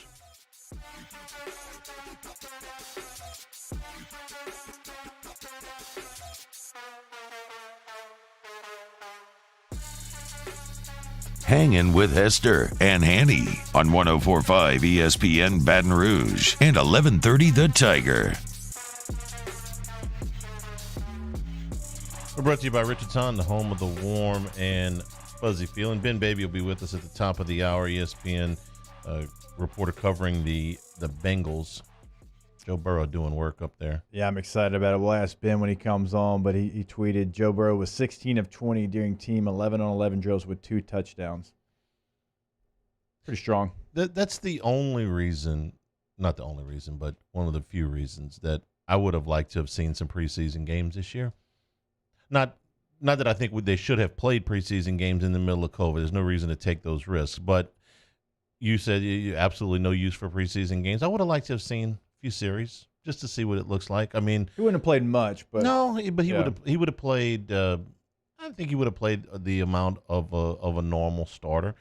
That after that first week where you get maybe 1 or 2 series, then somewhere either in the second or the third week he would have gone probably a half. Some coaches do it in week 2, some weeks coaches in week 3. I think they would have done probably one of those weeks. But you're seeing teams do way more 11-on-11 because it used to be you do 9-on-7 on one end, and then the skill players would be at the other end, and you did team 11-on-11, but it wasn't as many plays. Like Joe threw 20 passes in 11-on-11. Typically, that would be a 12-play period total. And so you're seeing teams ramp that up to go good on good, so you can try to simulate as much of a preseason game as you can. But they're still going thud, right? They're not tackling to the ground. I don't probably think not yet, but that's coming. They have to. They have to. I was talking with Eli Drinkwitz earlier on the SEC show, and he said, our guys tackled for the first time on Saturday since the Arkansas game because they didn't do it in the spring. Right. He said, normally in spring we'd have a goal line drill, we'd have a 9-on-7 drill, we'd have something where it was full to the ground tackle. He said these guys haven't tackled since November, and so this is the first time. And you've got a couple weeks and you've got a game, so you've got to do it. You don't want to get anybody hurt in practice, but like we talked about with Marshawn Lloyd from South Carolina, non-contact torn ACL last week. That can happen at any time. So you have to do it, Hanny. Sean Payton mentioned that they're getting close to having goal line full to the ground tackle coming up here pretty soon. You're going to see way more of that than you've ever seen. Don't you think you're going to see very, very sloppy tackling all year at both the pro and the college level? I mean, isn't that kind of inevitable that we're going to see sloppy tackling? We had the conversations.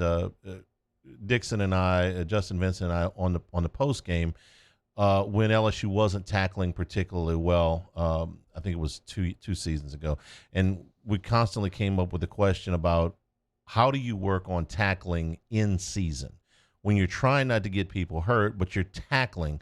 Your form is just not good there. So what's your answer to that question? Because it's going to come up. They're going to be poor tackling games, poor tackling teams.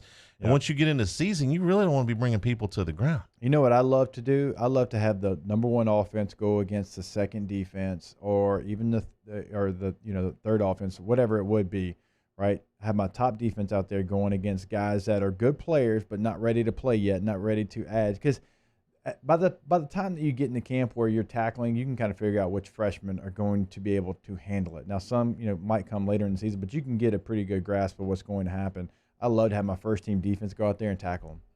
Now, that sounds like you're just a tackling dummy, but you are. You're a freshman, or you're a player who is, maybe a walk-on, whatever. Not disrespectful way, but, hey, our guys need to work on tackling. If you want to show me something, running back who's a freshman or running back who's a walk-on junior, go break a tackle from Devin White or Patrick Queen or, one of those guys, right? So hopefully, there's some teams doing that, because otherwise you're going to see so many missed tackles. Miami Dolphins made an announcement a little while ago that they're going to allow 13,000 socially distanced fans into their season opener against Buffalo. The Dolphins were the first team, very first, to announce any kind of plan that was solution-based at not the very beginning of the pandemic, but I would say that very first plan came out sometime in May, which was way before anybody else. And it had a lot of the similarities to what is going to be actual plan, which is 20% of the 65,000 seat stadium. So about 13,000 fans are going to be allowed there. So about a typical Dolphins crowd. Right? It's being catty now. But yeah, so 13,000 people socially distanced doing that. Guess who's mad about this? Who? Sean McDermott. You know who he is? He's a coach of the Bills. That's who they play in the first game. Yeah. And his space has been, or his quote is, "I think it's honestly ridiculous that there will be on the surface what appears to be a playing field that's like that, inconsistent across the league with different away stadiums." This is what we're dealing with. The league did not make a blanket statement on capacity and protocols for their fans. They left that up to the teams. Same thing in college football, who doesn't have a commissioner. They left it up to the individual leagues. Things are different in different parts of the country. Now, the political leaders are jumping all over this too, but I'm not going to go there. I'm going to talk about the football part of it. How would you feel if, hey, listen, your opponent can have 13,000 fans, but you can't have any? It's just kind of how it is, right? So take a look at Auburn and what we heard from them over the weekend. They are trying to get as many students in the first game against Kentucky in the stadium as possible. So in my mind, that takes the revenue out of it, because student tickets aren't the same as regular tickets. And so they're trying to create an atmosphere that's as loud as possible. And so they want to get as many students possibly in that stadium as they can, even if that's the only people in that stadium. So everybody's got a different way of thinking. You've got some teams that are trying to get their top donors, the priority points in their stadiums because they want to make them happy. And then you got a team like Auburn that says, hey, no, we want it as loud as it possibly can be. You've got the Dolphins who are going to have 13,000. Some other NFL teams aren't going to have anybody. Some college teams aren't going to have anybody. So it's going to be all over the board. It's going to be a part of the game plan. I guarantee you. I'm not even trying to be funny. On Monday mornings, the coach is going to sit there. All right, guys, we're going to Kyle Field. They're allowing this many fans in there, so we'll have to deal with that this week. I mean, it'll be something they graze over, but it's going to be something that's said for sure. I understand why McDermott is not happy. His team is going to be at a disadvantage, and they're not going to be able to enjoy the corresponding advantage when the Dolphins go back to Buffalo. But what I don't want to take up for Roger Goodell too much, but what is Goodell supposed to step in here and say, no, the Dolphins, the community, the fans, the team, you've all taken these big hits. You think it's safe to go back, but Buffalo can't have fans, 1,500 miles away, so you're not allowed to do this. Well, no. Yeah. Okay. I mean, it's just the Big Ten doctors don't think it's safe. The SEC doctors do. The ACC doctors do. The Big 12 doctors do. So Ohio State, if you want to cancel, go ahead and cancel, but Alabama's not. Same thing here. The Dolphins think that it's safe. The Dolphins have gone through their protocols. Yeah. If the Dolphins are wrong, there will be an extreme price to pay to be sure if you get an outbreak out of this. And God forbid somebody passes away from this. But they have gone through their channels, and they think that it's safe to do, so they're going to do it. Buffalo doesn't. 15 of the 32 teams right now have already said no fans all year, right. and that's the end of it. Everybody else, some teams have taken a tack like the Saints, who have shut down the first game and have said it is likely that they'll shut down fans for the second game, but they don't want to have to make a call on a game in December right here on August the 24th. Or the Monday night game against the Chargers, which I was already set to go to. I got a plane ticket I'm not doing anything with to Southern Nevada. I was planning on going to a game. Are you going to leave me high and dry? I actually bought the plane ticket before we started the show. But yes, I would have. Man. No, I wouldn't have left you high and dry. I would have made sure that Ronnie Rance was going to be here 2 minutes before the air. So, again, high and dry. I don't want to say it like that. Come on, be nice. Bring Comrex out there. Come on. Right. I know they got plugins at casinos. We've done shows from out there before, and we knew we were taking a chance. That the flights were so cheap. Yeah. And the times were so good, and you could actually, get in and get out at great times and out of Baton Rouge and all that stuff. And they were offering vouchers for another year. Mm-hmm. If you didn't use them, well, it's fine. I'll just wait till the Chargers come again, like in 8 years, to play the Saints. How old will your oldest be? He'll be 18. He'll be in his senior year in high school or freshman year in college. Yeah, well, he didn't go to Evangel, so probably freshman in college. I would have been like a sophomore. You said that. I didn't say that. Take a break here. Hanging with Hester and Hanny, 104.5 ESPN Baton Rouge.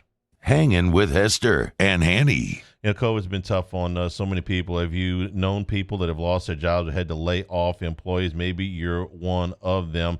If you've got somebody looking for a job, or if you are looking to make a career move, we suggest Associated Grocers. AGBR.com. Start fresh, where you treat it like family. Trust me, a supportive family environment with Associated Grocers.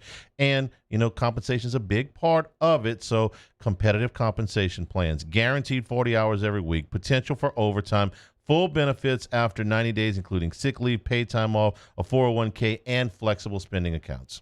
If you're unhappy with your current job, make a career change. Notice we said a career change and not a job change. It is a career when you go over to Associated Grocers. Go to agbr.com and start a new experience with AG. It's a wonderful place to start that career. No longer have a job. Start that career. Again, agbr.com.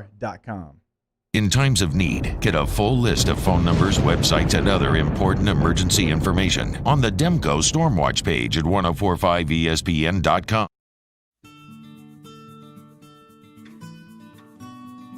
This is a house call.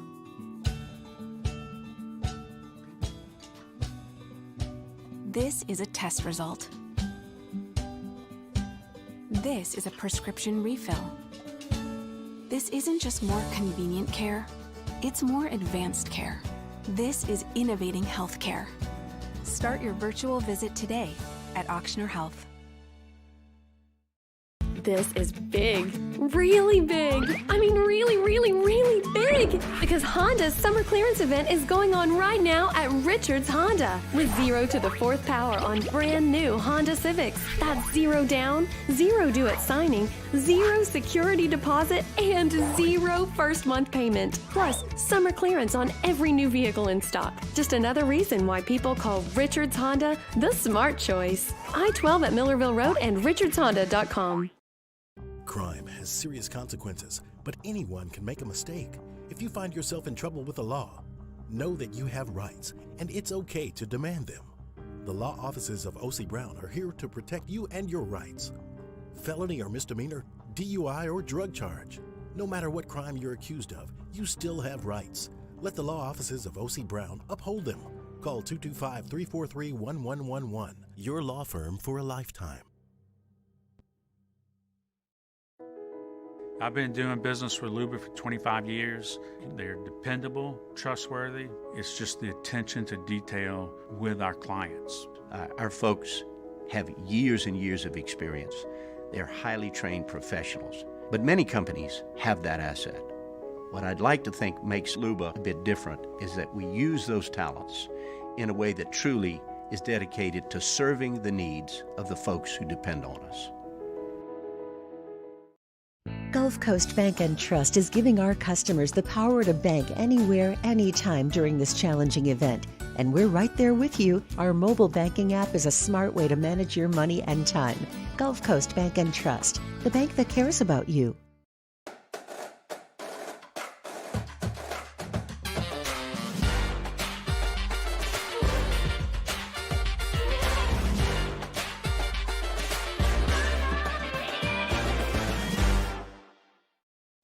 At All-Star Toyota, you get it all.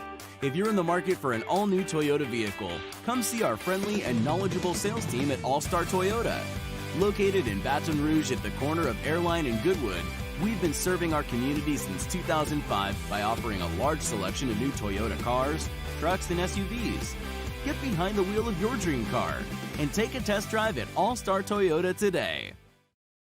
Coming up on Tuesdays Off the Bench. Live check-ins keep you updated on the Storm Watch. Coach O stops by, talk Tiger Camp, as does Derek Stingley Sr., and a brand new OTB mailbag. Off the Bench, 7 to 10 a.m., 104.5 ESPN.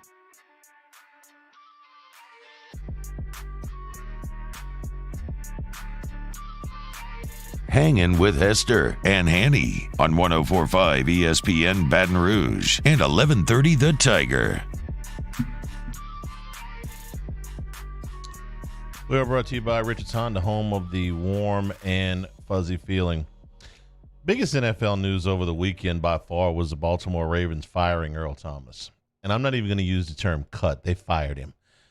Basically went into this thing and said, it's going to cost us $15 million. Thomas was a Pro Bowler last year. Thomas has won a Super Bowl. In fact, Thomas has been to 7 Pro Bowls. And he's far from over the hill. He's 31 years old. And they said, we would rather pay $15 million for you to go away than we would for you to continue to be here. Now, he got into a fight with a safety named Chuck Clark. I've heard all weekend from multiple sites that fights in training camp are not terribly uncommon, but fights in training camp between guys that play the same position are. True or not? I mean, you'll have one maybe every training camp when you're on the same side of the football and you're getting to an argument. You know, maybe it's a fullback and a running back. Maybe it's a quarterback and a receiver because you didn't run the right side adjust and he throws an interception and he looks bad, something like that. But, Hanny, and this is just my opinion because I've been in this situation, this wasn't because of one punch. No. You don't release a player like Earl Thomas off one punch. This is somebody who had to be an habitual line crosser, right? Because this has to be a situation where it's just toxic for everybody involved. It has to be one of those deals where you're like, man, Earl's just he's on it again. He's just doing something that's not great for the team because you don't release a guy like Earl Thomas who you have to pay this much money to because you're not getting that money back. I know they're fighting for the $10 million. You're not getting that money back, and so this had to be a situation where it was time and time again something where they had to settle him down or he had to be separated from chronic lateness was one, which can't happen when you're that. It shouldn't happen because you're supposed to be a grown man. It shouldn't happen when you're a rookie.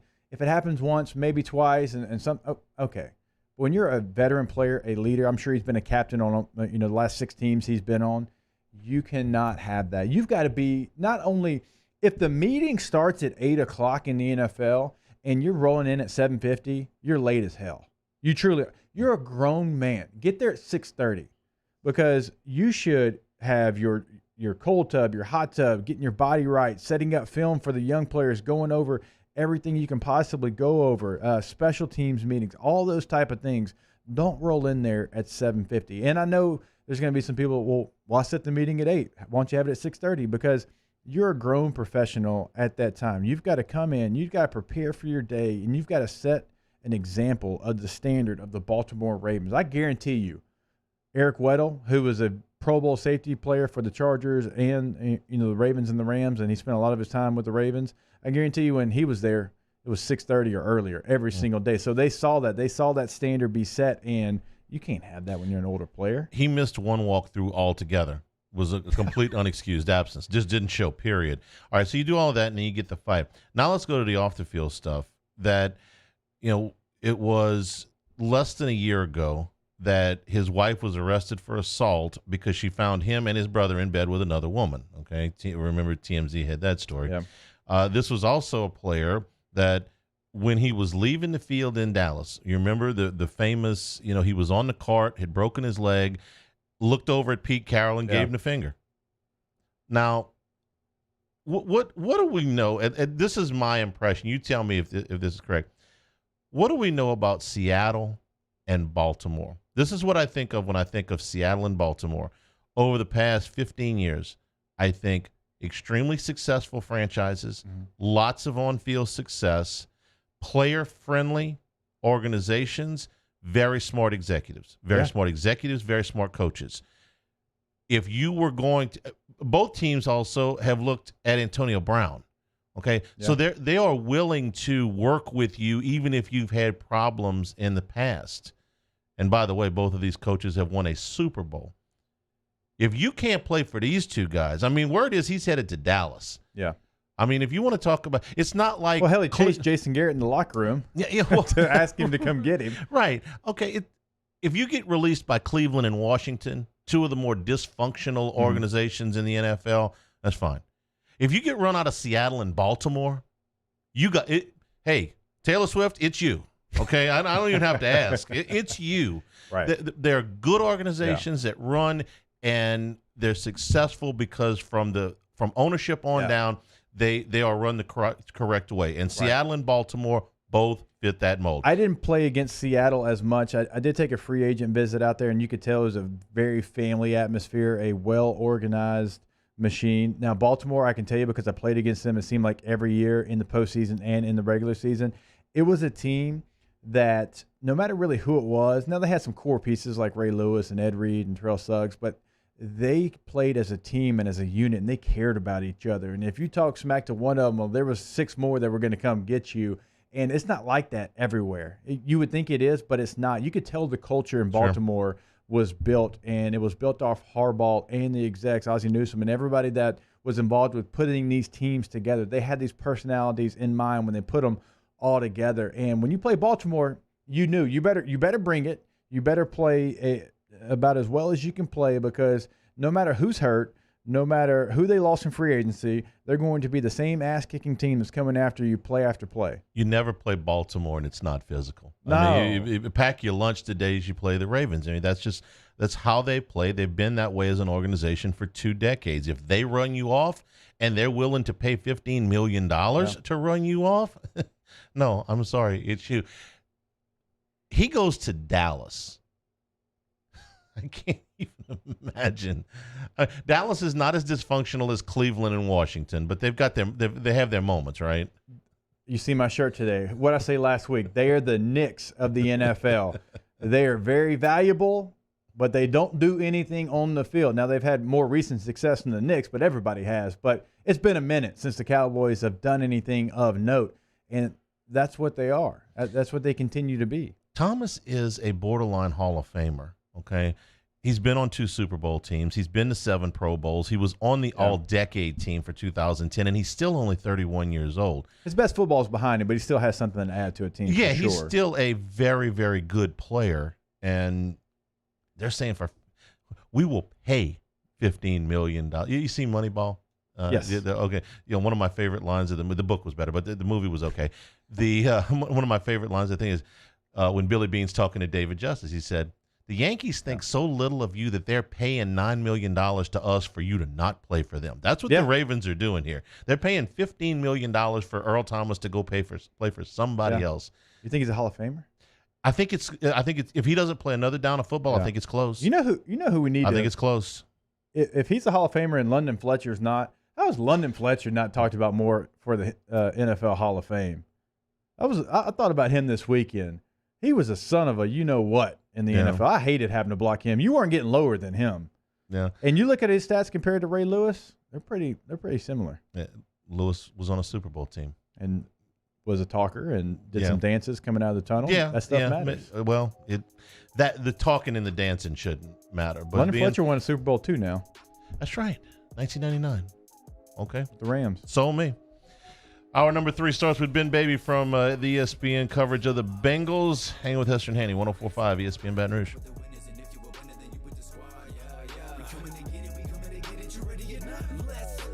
Hanging with Hester and Hanny. This is a house call. This is a follow-up appointment. This is a diabetes checkup.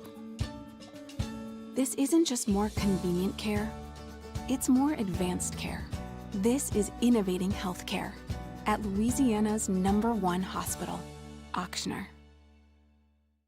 Gulf Coast Office Products is a nationally recognized Savin office equipment dealer based right here in Louisiana. Over 100 employees strong, Gulf Coast has the boots on the ground to support all vertical markets, from education, engineering, legal, and finance. With the latest in office technology, from desktop to production segment units, Gulf Coast and Savin have the perfect fit for you. Call 225-756-2644. That's 756-2644 for Gulf Coast Office Products. Citizens Bank is proud to bring you the Fan of the Week. But during these times with no fans, Citizens Bank is switching its support to the Banking on BR campaign to raise money for the Baton Rouge Food Bank. You can help out by visiting brfoodbank.org or bankingonbr.com. Are you a licensed contractor? There's lots of good contractors in Louisiana doing work the right way, but unfortunately, too many unlicensed contractors are working outside the licensing requirements. Working as a contractor in Louisiana requires a license for the company doing the work. The Louisiana State Licensing Board for Contractors wants to help you get licensed to allow you to conduct work legally. It's not difficult to get the license. We can help you. Go to lacontractor.org for more information. Licensed contractors, it's the law. And I built it right here in South Carolina. Introducing the all-new Sprinter, starting at $33,790. Built in the USA. Mercedes-Benz. Vans. Born to run. Gulf Coast Bank and Trust is a local bank with a straightforward philosophy. It's about doing the right thing for our customers. Participating in our community with annual local fundraisers.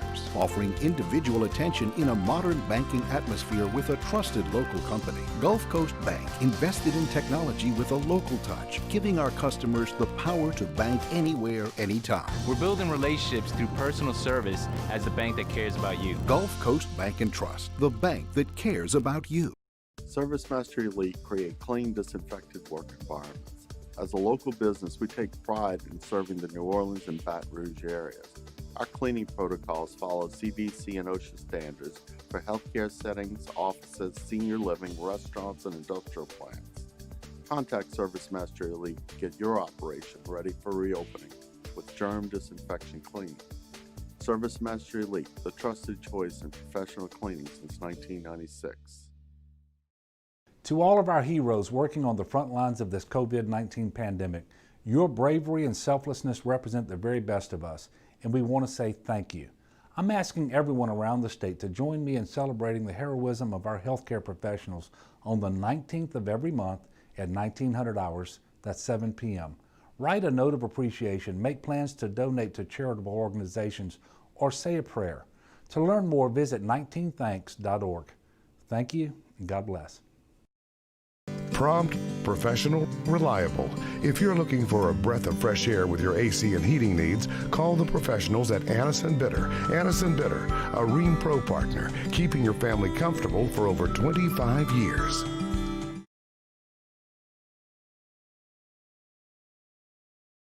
Callahan Injury Lawyers.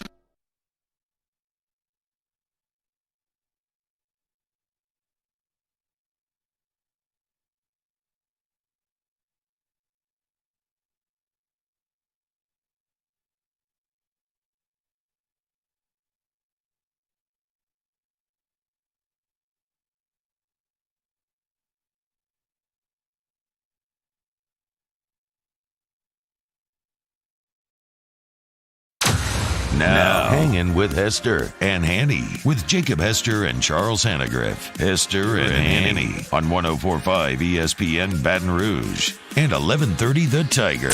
Alongside Jacob Hester, here's Charles Hanagriff.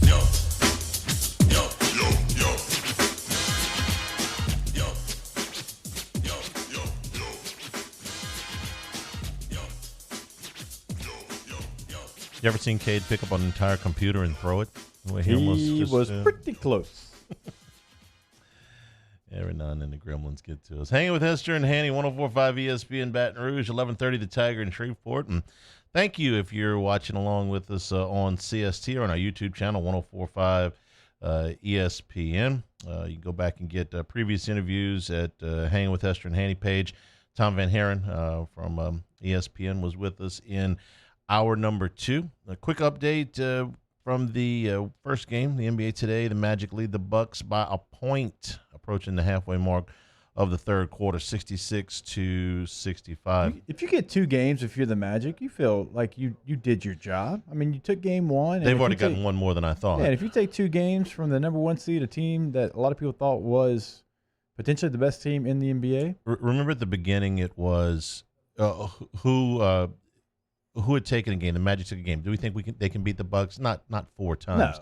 No. But when Dallas got a game, it's like, well, maybe. Oh, for sure. When Portland got a game, it's like maybe. Now the last 2 games, you hadn't seen that. Dallas has enough much. star power to be able to do that in a series. They've got 2 stars. Luka can beat you. Yeah. Luka can beat you 4 times. He's already basically beaten them twice.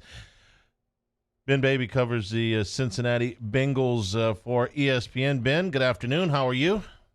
Hey, doing well. How are y'all doing?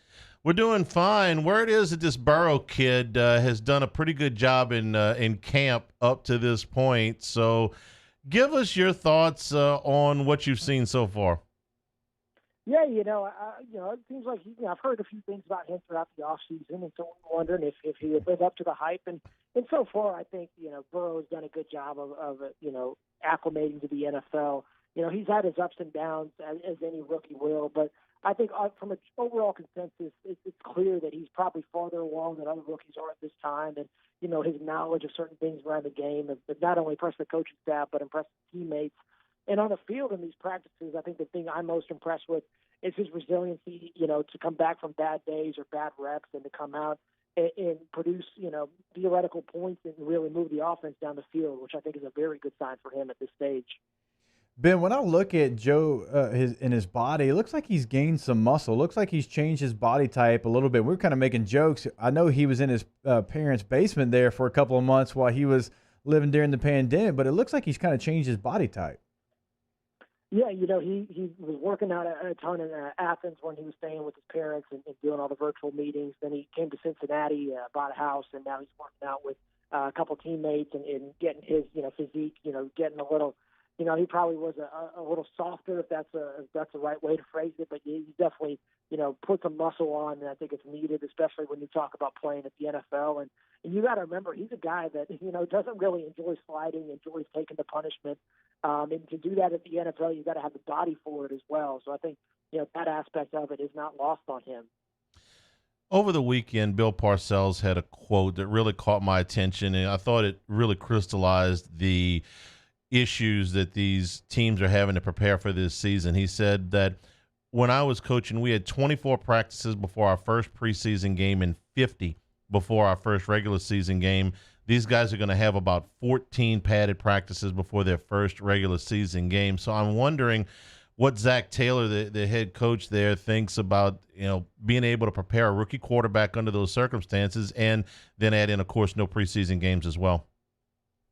Yeah, honestly, I think for Burrow, he probably has it best compared to some of the other guys, because the physical toll of the game is not going to be as strenuous. I mean, even if they were going for full practices and they wouldn't be getting hit, you'd be getting hit in the scrimmage or in the preseason games, but even then those drives were still limited. I think, the big concern when you think about what Parcells is talking about are a lot of the other positions where there is a much more physical toll on the body. You're seeing a lot of soft tissue injuries around the league. And even in Cincinnati, we're seeing guys, pop up with various things from day to day. And the Bengals have been very, aggressive in being precautious. And if a guy is tweaked, they said, you know what, we're just going to hold you out. They did that today, with Joe Mixon and Carlos Dunlap, and A.J. Green obviously has not practiced since the first day of media availability, as they want to make sure that he's as healthy as he possibly can be for week one. The offense is taking a couple of hits. You just mentioned some of those. John Ross, he left camp for a little bit as well. So what's the offense look like now in year two when you've kind of had some pieces miss some time here and there and you're trying to break in that rookie quarterback? Have they created an identity yet? It's hard to say. I mean, I think there's only so much you can actually glean for practice, and even, you only get so many limited 11-on-11 drills going live, and it's really hard to glean anything in terms of what the identity or culture or anything is going to really look like. But I will say that even without John Ross and A.J. Green, I think Burrow's done a really good job of elevating those receivers around him. I think Auden Tate has had a wonderful camp. He's made a couple big plays a day. Mike Thomas, in addition from Los Angeles, not to be confused with Mike Thomas in New Orleans. I think Mike's had a very good camp as well. And Alex Erickson, a guy who I thought might be on the bubble going into this year, he's got a couple of big catches as well. So I think that's one thing that shows that Burrow, could be able to withstand, some injuries if they occur throughout the year, because his ability to make the most of what he has, including Tyler Boyd, who's an excellent slot receiver, I think that bodes well and is a good sign for him, because these, as you know, A.J. Green and John Ross have struggled to stay on the field for an entire season. We're speaking with Ben Baby, who is the Cincinnati Bengals reporter for ESPN. Ben, Joe Burrow excelled at the off-the-field stuff at LSU, the sort of being the face of the team type of stuff. It's, I think, very difficult for a rookie to do that in the NFL, but that's what he's being charged with. So far, what we've heard from him is he seems to have adjusted well to that mode. Is that your read? Oh, I would fully agree with that. I think that he hasn't been shy about being vocal. In fact, that's something that we'll write about later on this week on ESPN.com. And today we talked to his tight end, C.J. Uzomah, and before their 2-minute drill, Burrow basically went in the huddle and said, "Hey guys, this is what we're going to do. This is our approach, and we're going to go down and score." And C.J. said, "Say less. Let's go score." And sure enough, Burrow threw a fourth down touchdown pass to finish that drive, and it was really impressive because Burrow had probably a little late on an out route on third down to set up that fourth down play, and he immediately knew where he was going with the ball. Just threw it up to Auden Tate, who has a big frame, a great catch radius, and Auden came down with the touchdown when he only probably needed 6 yards. And so that shows that Burrow has that confidence, and I think that whole sequence exemplifies why there's been so much positivity about what Burrow has done in Cincinnati this offseason. And one of the things, Ben, you can look at it, and it tells you what the Bengals think of Joe Burrow, is the fact that they don't have a veteran quarterback in camp. All the quarterbacks, even behind Joe, are young quarterbacks, so they didn't feel like they had to go get an 11-year journeyman just to put as the number 2 to try to mentor Joe Burrow. They felt like he was mature enough to be able to be, in this young quarterback room and still thrive. Because, just my NFL experience, even when you have a young rookie starter, it seems like you always bring in maybe a veteran guy just to be there to try to help him learn the NFL ways. Yeah, and that's something we needed Zack Taylor about a lot, even at the end of the last season, as it became apparent that Burrow was going to be presumably the pick, or at least a rookie quarterback was. And, Zack said that we've done it a lot of different ways. Burrow actually talks about this at the Combine and said that he would prefer a veteran presence. So we'll see how this approach shakes out. But I see from the Bengals' perspective and what they're wanting to do, they're basically not giving Burrow any kind of safety net. They're saying, this is going to be on you. This is what you're going to be responsible with. Go out and get after it. And I think Burrow has responded well so far. I think that, he's definitely knowledgeable and personable enough that he will be able to augment that lack of, veteran presence with maybe, other relationships around the league. I know that he's been picking Peyton Manning's brain a good amount throughout the offseason. And the coaching staff is also pretty young, and Taylor played quarterback at the college level and is familiar with what it's like at the NFL. So I think there is enough to get them by. And if Burrow can, maybe find a couple of voices to lean on, I think he'll be able to, do without the lack of a veteran quarterback, which, we'll see how that plays out. Ben, the Cincinnati Bengals are in camp. Across town, the Cincinnati Bearcats are in camp. About 100 miles up the road, the Ohio State Buckeyes are not. I'm just wondering how that's playing in Cincinnati. And with, I know Ohio State's alumni and fan base is far and wide, but I'm just wondering how the story's playing in Cincinnati. Yeah, I think there's been, like you've seen across Big Ten country. Now I can't, I don't cover college football anymore, so it's hard for me to really speak on it with authority. But, from what you see, there are some folks who are upset with what the Big Ten's done. But, I don't know if there's any right way or wrong way to go about any of this, to be quite honest. I think everybody's just trying to do the best they can. And I'm sure, Kevin Warren and the Big Ten have their reasons for stopping. And Greg Sankey and the SEC, who I know very well, is a former SEC beat writer. I think they obviously have their reasons for going forward as well. And, we'll see in a couple of weeks which approach works out. I mean, that's the thing with this virus. You do get results immediately on whether whatever you're doing is working. And, we'll see what happens. And if it works out, maybe we see the Big Ten pivot. I don't know. That might be something to ask someone who covers college football on a regular basis. But, there definitely have been some upset folks around here that there isn't college football. But, that's to be expected. And, I don't think it's hard to blame anybody for what decisions they're making right now. Ben Baby covering the Bengals. We'll be checking in with you as Joe Burrow gets into his rookie year. Stay safe, and we appreciate the time. Thanks a lot. Hey, sounds good, y'all. Thank you. Thanks, Ben. The A.J. Green piece, to me, we talked about it when he signed. Yeah. And is he going to be? It's been a long time. It's been a long time since A.J. Green's been the A.J. Green that we remember as a great player at Georgia and a great player in his first 6 years in the league. I told you the time. I don't think he's that guy anymore. You did. You're all over it. You've got to get him on the field. It's just like I said, it's been a long time. And if you're going to give him that much money and he's going to be a security blanket for a Joe Burrow to make him feel more comfortable, man, he's just got to get on the field because Tyler Boyd's a nice piece. He really is. He was a 1,000-yard receiver a year ago. T. Higgins is a nice young player, but he's a rookie. We don't know what to expect from him. We heard him talk about Auden Tate. He was a 7th-round pick in 2018 and had, 500-plus yards last year. So that's a nice piece to have, but you've got to have that guy. And John Ross, at this point, we just think of him as a guy that can run straight fast, and that's about it right now. And, he's still got to prove parts of his game, so you've got to have A.J. Green out there. Magic holding a 1-point lead, under 5 minutes to go in the third quarter, 72-71. We'll take a break here. Hanging with Hester and Hanny, 104.5 ESPN Baton Rouge. Hanging with Hester and Hanny. All right, we're brought to you by Baton Rouge Foundation Repair. You can find them online at brfoundation.com. There you can find the warranties with their slab foundations and their pier and beam foundations. Of course, you can check out a full gallery of before and afters. As you know, Baton Rouge Foundation Repair offers services to correct the settlement of both slab foundations and pier and beam foundations. Some signs of foundation problems are doors that won't close, sunken floors, cracks in the foundation, cracked outside and inside walls. Some of the things that contribute to those foundation problems: plumbing leaks, evaporation, poor soil conditions, poor drainage, poor foundation construction, all of those things.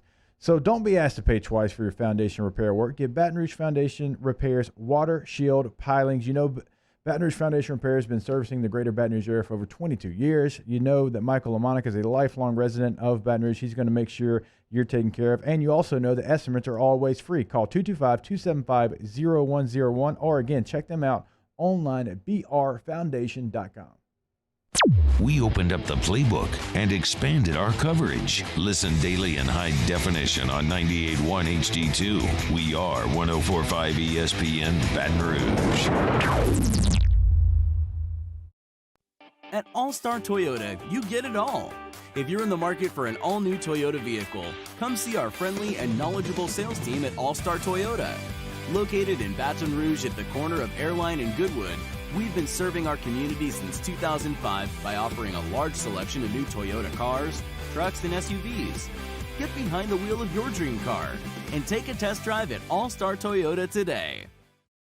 Are you a licensed contractor? There's lots of good contractors in Louisiana doing work the right way, but unfortunately, too many unlicensed contractors are working outside the licensing requirements. Working as a contractor in Louisiana requires a license for the company doing the work. The Louisiana State Licensing Board for Contractors wants to help you get licensed to allow you to conduct work legally. It's not difficult to get the license. We can help you. Go to lacontractor.org for more information. Licensed contractors, it's the law. This isn't just another day. It's so much more. Kelly's life was put on hold when her auctioneer primary care doctor discovered a rare blood disorder. Her doctor connected her to an auctioneer care team of cancer, heart, and kidney specialists. With multiple primary care locations around Baton Rouge, same-day appointments, and online scheduling, we're relentless about keeping you healthy.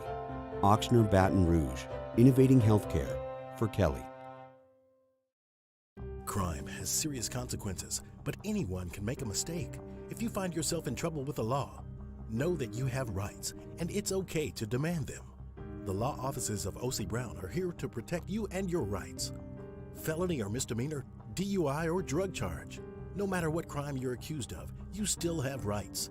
Let the law offices of O.C. Brown uphold them. Call 225-343-1111. Your law firm for a lifetime. And I built it right here in South Carolina. Introducing the all-new Sprinter, starting at $33,790. Built in the USA. Mercedes-Benz. Vans. Born to run. Hi, this is Chance Inman, President and Chief Operating Officer for Jani-King Gulf Coast. Here are some ways to protect yourself and those around you from the coronavirus. Wash your hands often and thoroughly. Cover coughs and sneezes with your elbow. Disinfect high-touch surfaces regularly. Use non-contact methods for greeting others, and avoid touching your face. Following these steps, as well as social distancing, should help all of us stay healthy. King, the king of clean. Hey, it's Matt Moscona inviting you to join us for Monday's AFR, presented by Relief Windows. The Saints and Tigers enter week 2 of camp. We'll have all the latest and everything you missed over the weekend. Join us for Monday's AFR 3 to 6. 104.5 ESPN Baton Rouge.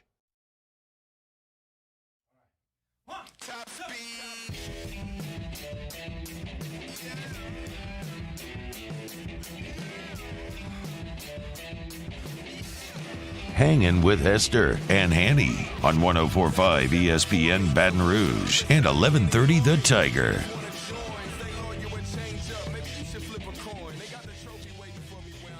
Some of the beat writers for the Cleveland Browns out on Twitter within the last 15 minutes that Grant Delpit was carted off the field.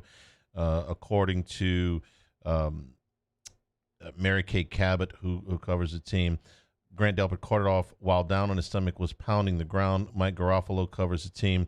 This is video on the NFL Network showed Delpit grabbing his calf Achilles before being taken off. So I'm sure Matt will have more on that if anything comes about it, but doesn't sound great early. So we'll hope the best.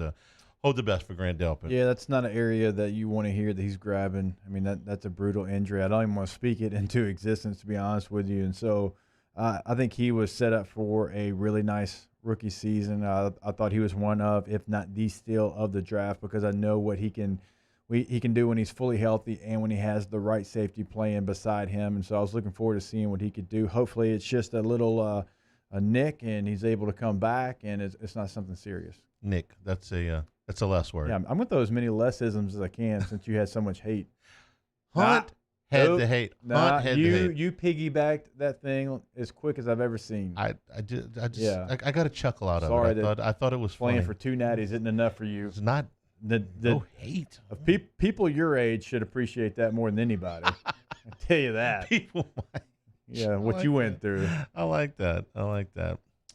You guys, you had a question that you guys tackled a little earlier. Today. So we had a fun segment on SEC this morning, and I was thinking as we were doing this segment, man, I've got to ask Hanny this question because we were talking about the pressure of this season within the SEC because you've got 4 first-year coaches that I don't think have any pressure because of this all season and the way that everything played out. They are going to be fine. I think even their fan bases, for the most part, you're still going to get some hate, but for the most part, they understand what they're trying to go through. I think you look at Will Muschamp in South Carolina in a normal season, he's probably got the hottest hot seat in college football or one of them. And you've got some different situations because of the way this offseason is played out. So I asked CD this, which guy has the most pressure as far as a coach and which one has the most pressure as a player? For me, with the coach, I went Jimbo Fisher. And I don't think there's anywhere else that you can truly look because – and it's not even saying – because he's not on the hot seat because of the money that is owed to Jimbo Fisher. And, all the things that we've talked about with Texas A&M, with the schedule, whatever, I don't find it as an excuse in the SEC because I believe if you play in the SEC, you should know that a tough schedule is coming. But this was going to be the year. This was the year that they kept telling us about. And now as you look at their schedule, because of the way it's laid out, I don't think it's going to be that year that they thought it was going to be because they've got games early in the season at Alabama versus Florida. And then to end their season, they've got LSU and at Auburn. So they've got pretty difficult stretches considering the SEC did a nice job of not having these brutal stretches that we thought you would have. So I think Jimbo Fisher, you lose 4 games, it gets hot. It does. I still think Jimbo's his contract, if nothing else. That's why. Yes. So I'm going to go. I managed to steer around Auburn for both of these questions, but it was close. I would tell you Kirby Smart, and here's why. That's fair. Because Florida has gained on them since Dan Mullen has been there. They haven't caught them yet, but if you're talking about a power shift, okay, the power shift in the East could be there if Florida beats them this season. If Florida's back in the SEC championship game, it will have been, hey, Kirby Smart was fine as long as there was not a real threat coming from Florida. But now that Florida's got a more accomplished coach under the headset, it took Dan Mullen 2 years, this third year now, to catch him. And if they win, they have. Jimbo Fisher's not catching Alabama and LSU. Even if they were to win 10 games, they're not going to run the table. Right. There's not going to be a power shift there. If Florida beats Georgia this year, it took Dan Mullen 2 years to get everything straight, and they caught him, and there'll be a power shift. So I could easily say Gus Malzahn because, like I told you earlier in the show, I think Gus is coaching for his job every November. I mean, it's turkey cranberry sauce, and it's Gus getting fired every year. But I would say Kirby Smart. What about coordinators? Because I think the coordinator with the most pressure is Todd Monken at Georgia. Todd Monken is a guy that has been a head coach at Southern Miss. He's been obviously a offensive coordinator in 2 different places in the NFL. He was the receivers coach here at LSU. I think a lot of Todd Monken. I think he's a hell of a football coach. But Georgia and their fan base, they want to be what LSU was a year ago. They want to be a spread football team. They want to get out of the Stone Age, and they want to be a team that looks like a 2020 offense. And, Monken having these NFL concepts, I wonder how fast they can make that transition. They've got 2 quarterbacks that are battling it out. JT Daniels, we know Jamie Newman coming over from Wake Forest. But Georgia fans are probably going to put unrealistic expectations on what they can do in a year. I can't come up with anybody better than that. I'd love to be able to counterpoint you there, but you're just too spot on. You know what they expect out of Todd Monken? They expect Joe Brady. Yeah. And he's got a quarterback competition now. And I don't know if that works to their advantage or not. You always say, well, you bring in another good football player. How can that possibly hurt you? I think Jamie Newman went in there thinking, this is my job. I'm going to get starter reps. I'm not going to have to split starter reps with anybody. This is my job. Well, here comes JT Daniels, got the waiver, immediately eligible. He's been a starter in the past. Guess what? Now you got a battle.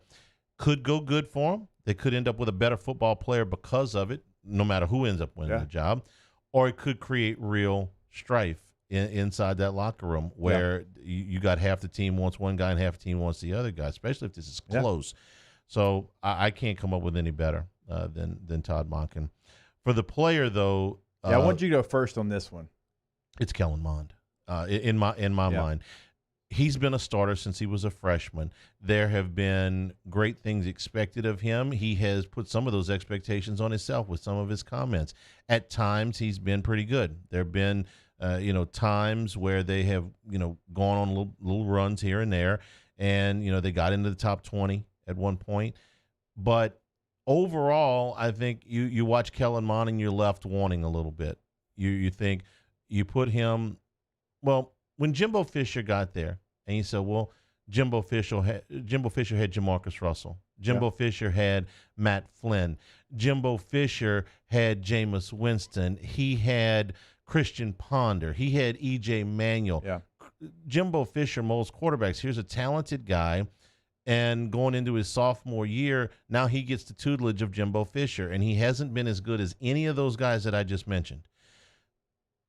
And this is it. This is his senior year. They were set up with a great schedule. That didn't work out. That's not anybody's fault, but they're expecting a lot of him. I could have gone Bo Nix here. Yeah. I could have gone Bo Nix here. That would have been another good. But to me, he's just a sophomore. Mond's a senior.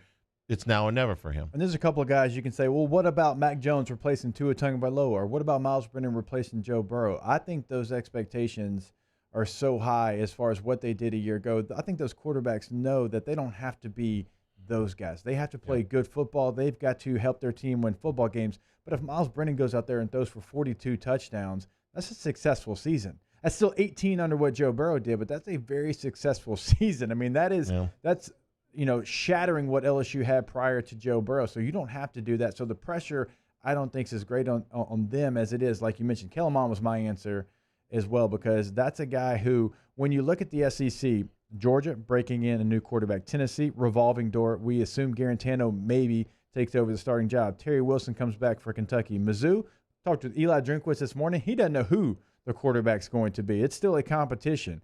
South Carolina, Helinski coming back from injury. Vanderbilt going to start over. Auburn, Bo Nix, not a veteran player, but a returning starter. Mississippi State, transfer. Ole Miss, dual quarterbacks. Arkansas, Felipe Franks, God bless. Right? So as far as veteran quarterbacks coming back, it's really Kellen Mond and Kyle Trask. And Kyle Trask hasn't played a lot of football, so it's Kellen Mond. I mean, that is the one guy, and it's so different than it was a year ago. Last year, we had 9 quarterbacks represent the SEC at Media Day. This year, you would not have had that number. And if you would have had it, it would have been just because they were the quarterback. And so Kellen Mond is the guy that in the SEC is playing the most football. He has got to prove that he is a guy that can lead his team to a top 4 finish, a top 3 finish in the SEC, because he's been playing it for a long time. He's had the same coaches in place for the most part. We know Jimbo's calling that offense. Don't tell me schedule this year. I don't want to hear schedule. You got to be consistent if you want to be a quarterback in the SEC that people take seriously. I think Mond's got 34 career starts, something like that, and Brennan will be making his first.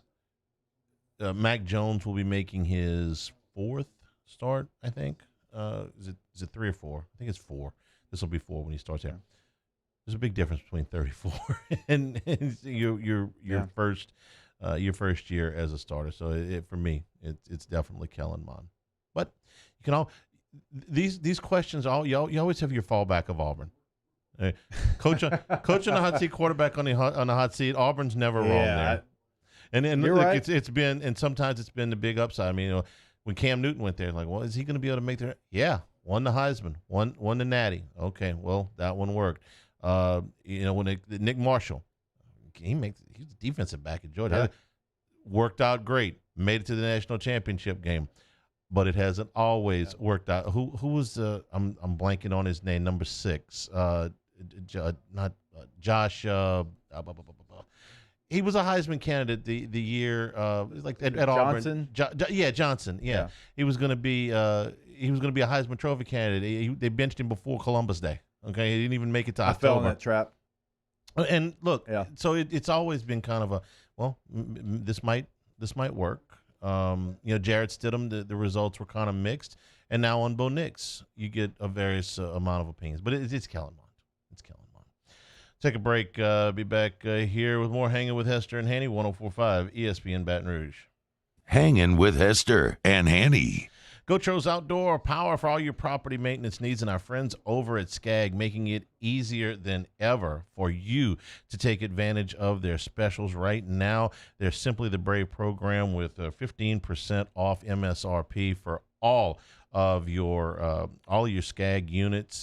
This is all for your first responders. This is for your police, your fire, all your medical personnel. And they're going to throw something a little bit extra in when you buy a Skag model as well. They've got all kind of specials going on. You've heard us talk about the Skag specials. They also have an Echo end of summer sale, 15% off select Echo power equipment. It's hurricane season. It's hunting season right around the corner. Pole saws, chainsaws, brush cutters, generators, you name it. All of those are on special right now. That special starts Thursday, the 27th, runs through Saturday, the 29th. Price is good at both locations, of course. Airline Industrialplex in Baton Rouge, Airline 74 in Gonzales. You can always check them out at GoTrosOutdoorPower.com. We make it easy. Off the Bench, Hanging with Hester and Hanny. After further review and more are all live daily on the 104.5 ESPN Baton Rouge YouTube page. Subscribe now to interact with us inside the live chat. Find highlights for each show's channel and get notified whenever we go live. Divorce is hard. Divorce is messy. Divorce is exhausting. The law offices of O.C. Brown walked me through my divorce and helped me find the right solution for me, my kids, my finances, and my property. Call the law offices of O.C. Brown. Gulf Coast Office Products is a nationally recognized Savin office equipment dealer based right here in Louisiana. Over 100 employees strong, Gulf Coast has the boots on the ground to support all vertical markets, from education, engineering, legal, and finance. With the latest in office technology, from desktop to production segment units, Gulf Coast and Savin have the perfect fit for you.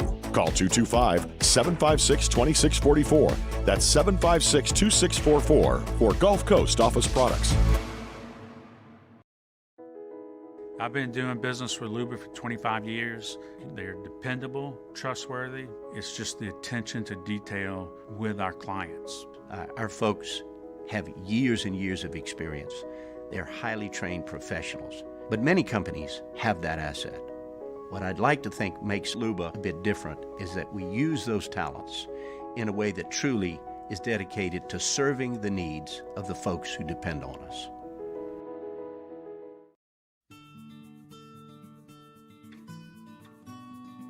This is a house call. This is a follow-up appointment. This is a diabetes checkup. This isn't just more convenient care, it's more advanced care. This is innovating healthcare at Louisiana's #1 hospital, Auctioner. Citizens Bank is proud to bring you the Fan of the Week. But during these times with no fans, Citizens Bank is switching its support to the Banking on BR campaign to raise money for the Baton Rouge Food Bank.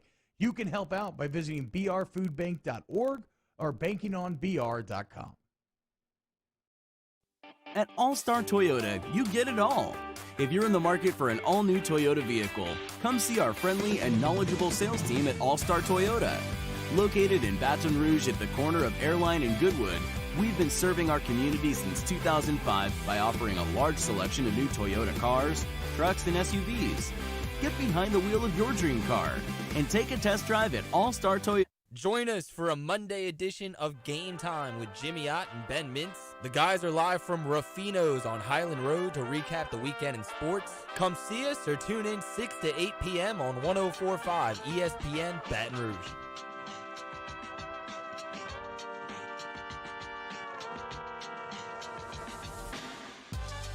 Hangin' with Hester and Hanny on 104.5 ESPN Baton Rouge and 1130 The Tiger. Brought to you by Richard's Honda, home of the warm and fuzzy feeling. Bucks up 9 with 10 minutes to go, trying to go up 3-1 against the Orlando Magic. Can I have some COVID positive news? There is some. All right, this is from our guy Bruce Feldman. NFL COVID testing results from August the 12th through August the 20th. 58,397 tests were administered to 8,573 players and personnel. There were 0 positive tests among players and 6 new confirmed positive among other personnel. So no players tested positive, only 6 confirmed positive tests for personnel. I would call that an extremely positive number. Here's another one. 11 teams over the weekend had 77 individuals, this is players and personnel, come back with positive tests, but they were all found to be false positives. BioReference is a lab in New Jersey that had done all of these that had done these tests, and they had to go back and retest, and all of the resets, all 77 of them, came back negative. The league conducted these point-of-care tests on Sunday, and all of those tests were also negative. Listen, there have been some hiccups in the road. Okay, the Major League Baseball has, been the closest thing that we've got to the NFL. The NBA has done a great job in the bubble, but we've long since had these conversations. You can't put football in the bubble. You can't put baseball in the bubble. So how do you deal with life outside of the bubble? Well, baseball's had some missteps, but more games have been played than have been canceled by, a 10-1 margin. They've gotten the Marlins back out there. They've gotten the Cardinals back out there. And, yeah, they've had some positive tests where they've had to go and cancel some games.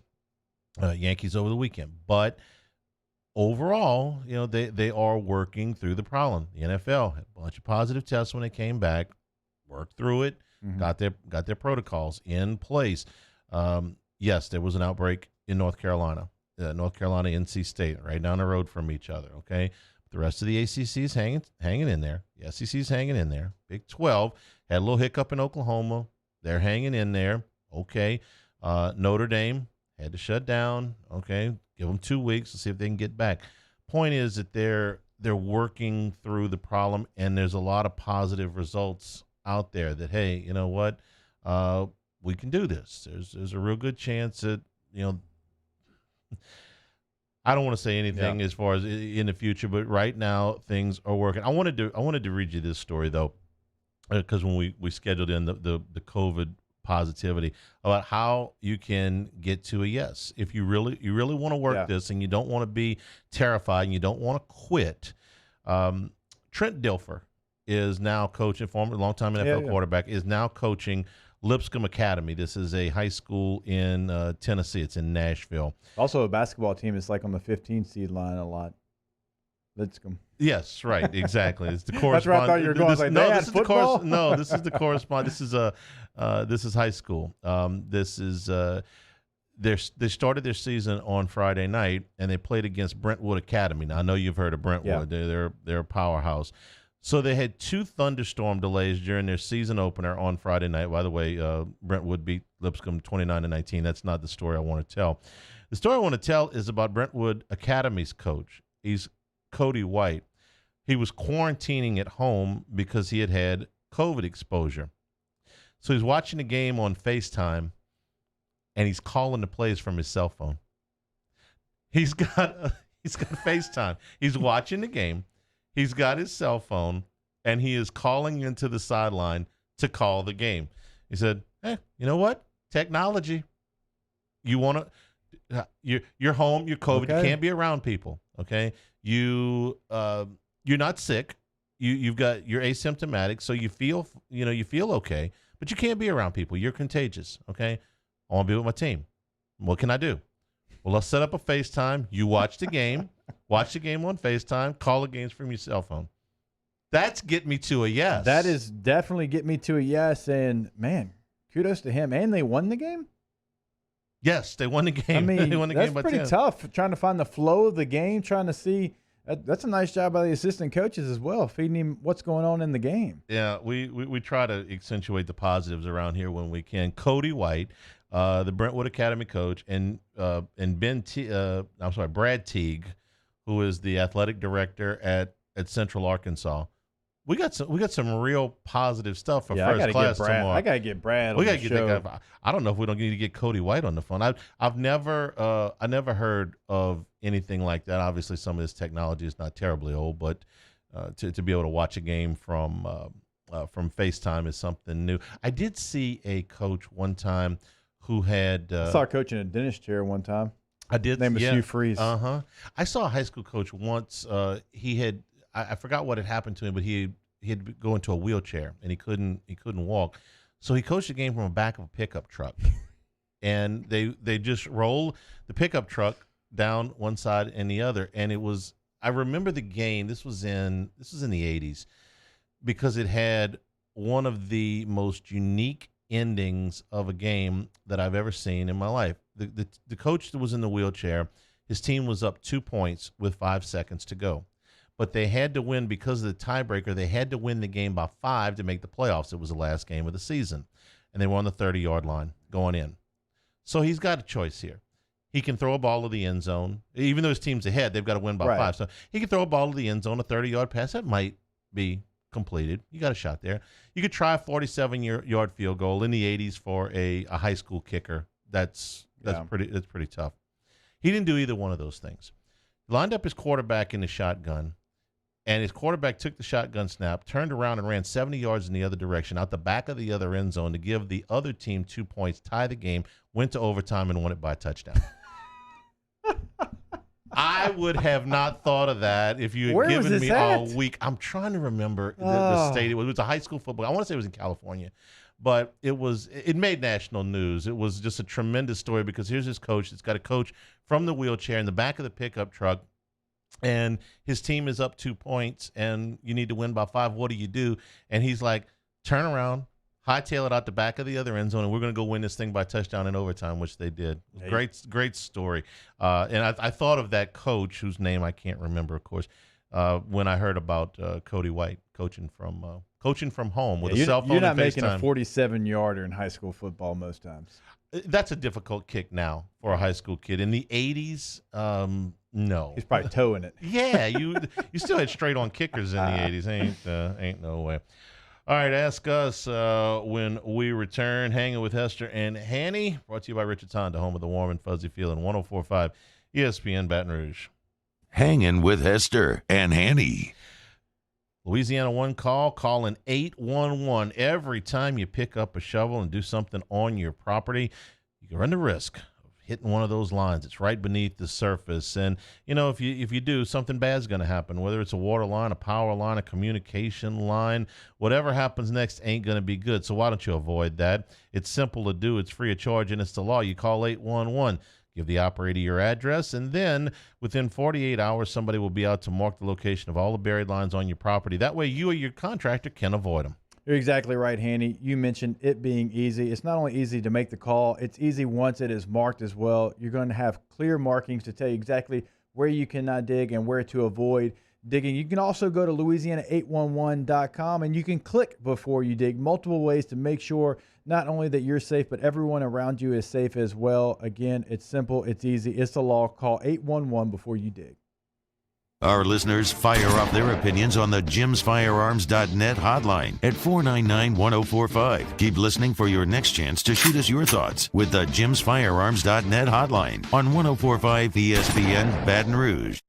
Are you a licensed contractor? There's lots of good contractors in Louisiana doing work the right way, but unfortunately, too many unlicensed contractors are working outside the licensing requirements. Working as a contractor in Louisiana requires a license for the company doing the work. The Louisiana State Licensing Board for Contractors wants to help you get licensed to allow you to conduct work legally. It's not difficult to get the license. We can help you. Go to lacontractor.org for more information. Licensed contractors, it's the law. I'm Jay Ducote. I grew up learning how to cook at LSU tailgate parties and right in my own backyard. And I created JD's Louisiana products to bring that Louisiana flavor to you at home for your backyard cookout.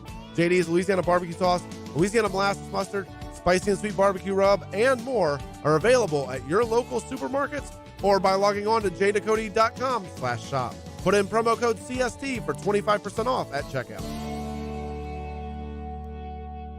Here at the Big Squeezy, we continue to serve the Baton Rouge and Southeast Louisiana areas during these troubling times. We are dedicated to providing you healthy food items to help you live your best life. From our cold-pressed juices to our delicious smoothies, let the Big Squeezy keep you going. Stay active, stay happy, and let us help you stay healthy. Visit us at our locations and also inside of Alexander's and Methern's grocery stores or online at thebigsqueezy.com.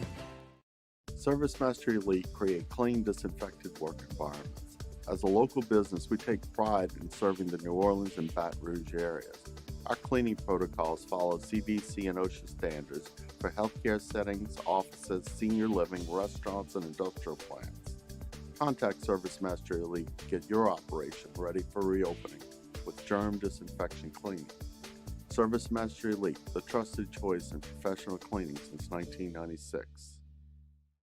To all of our heroes working on the front lines of this COVID-19 pandemic, your bravery and selflessness represent the very best of us, and we want to say thank you. I'm asking everyone around the state to join me in celebrating the heroism of our healthcare professionals on the 19th of every month at 1900 hours, that's 7 p.m. Write a note of appreciation, make plans to donate to charitable organizations, or say a prayer. To learn more, visit 19thanks.org. Thank you, and God bless. This isn't just another day. It's so much more. Kelly's life was put on hold when her Auctioner primary care doctor discovered a rare blood disorder. Her doctor connected her to an Auctioner care team of cancer, heart, and kidney specialists. With multiple primary care locations around Baton Rouge, same-day appointments, and online scheduling, we're relentless about keeping you healthy. Auctioner Baton Rouge, innovating health. Coming up on Tuesdays Off the Bench. Live check-ins keep you updated on the Storm Watch. Coach O stops by, talk Tiger Camp, as does Derek Stingley Sr., and a brand new OTB mailbag. Off the Bench, 7 to 10 a.m., 104.5 ESPN.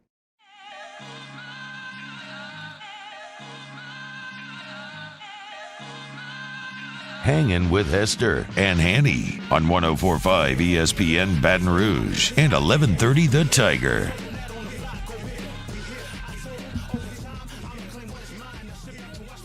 Get into Ask Us here is brought to you by Richard's Honda, home of the warm and fuzzy feeling. 4.5 minutes to go. Bucks by a touchdown, 107-100 over the Magic. Okay, so one of the questions was about this pink Cadillac that's up here that you got last week, but is now at the front of the show if you're watching along with us online or on CST.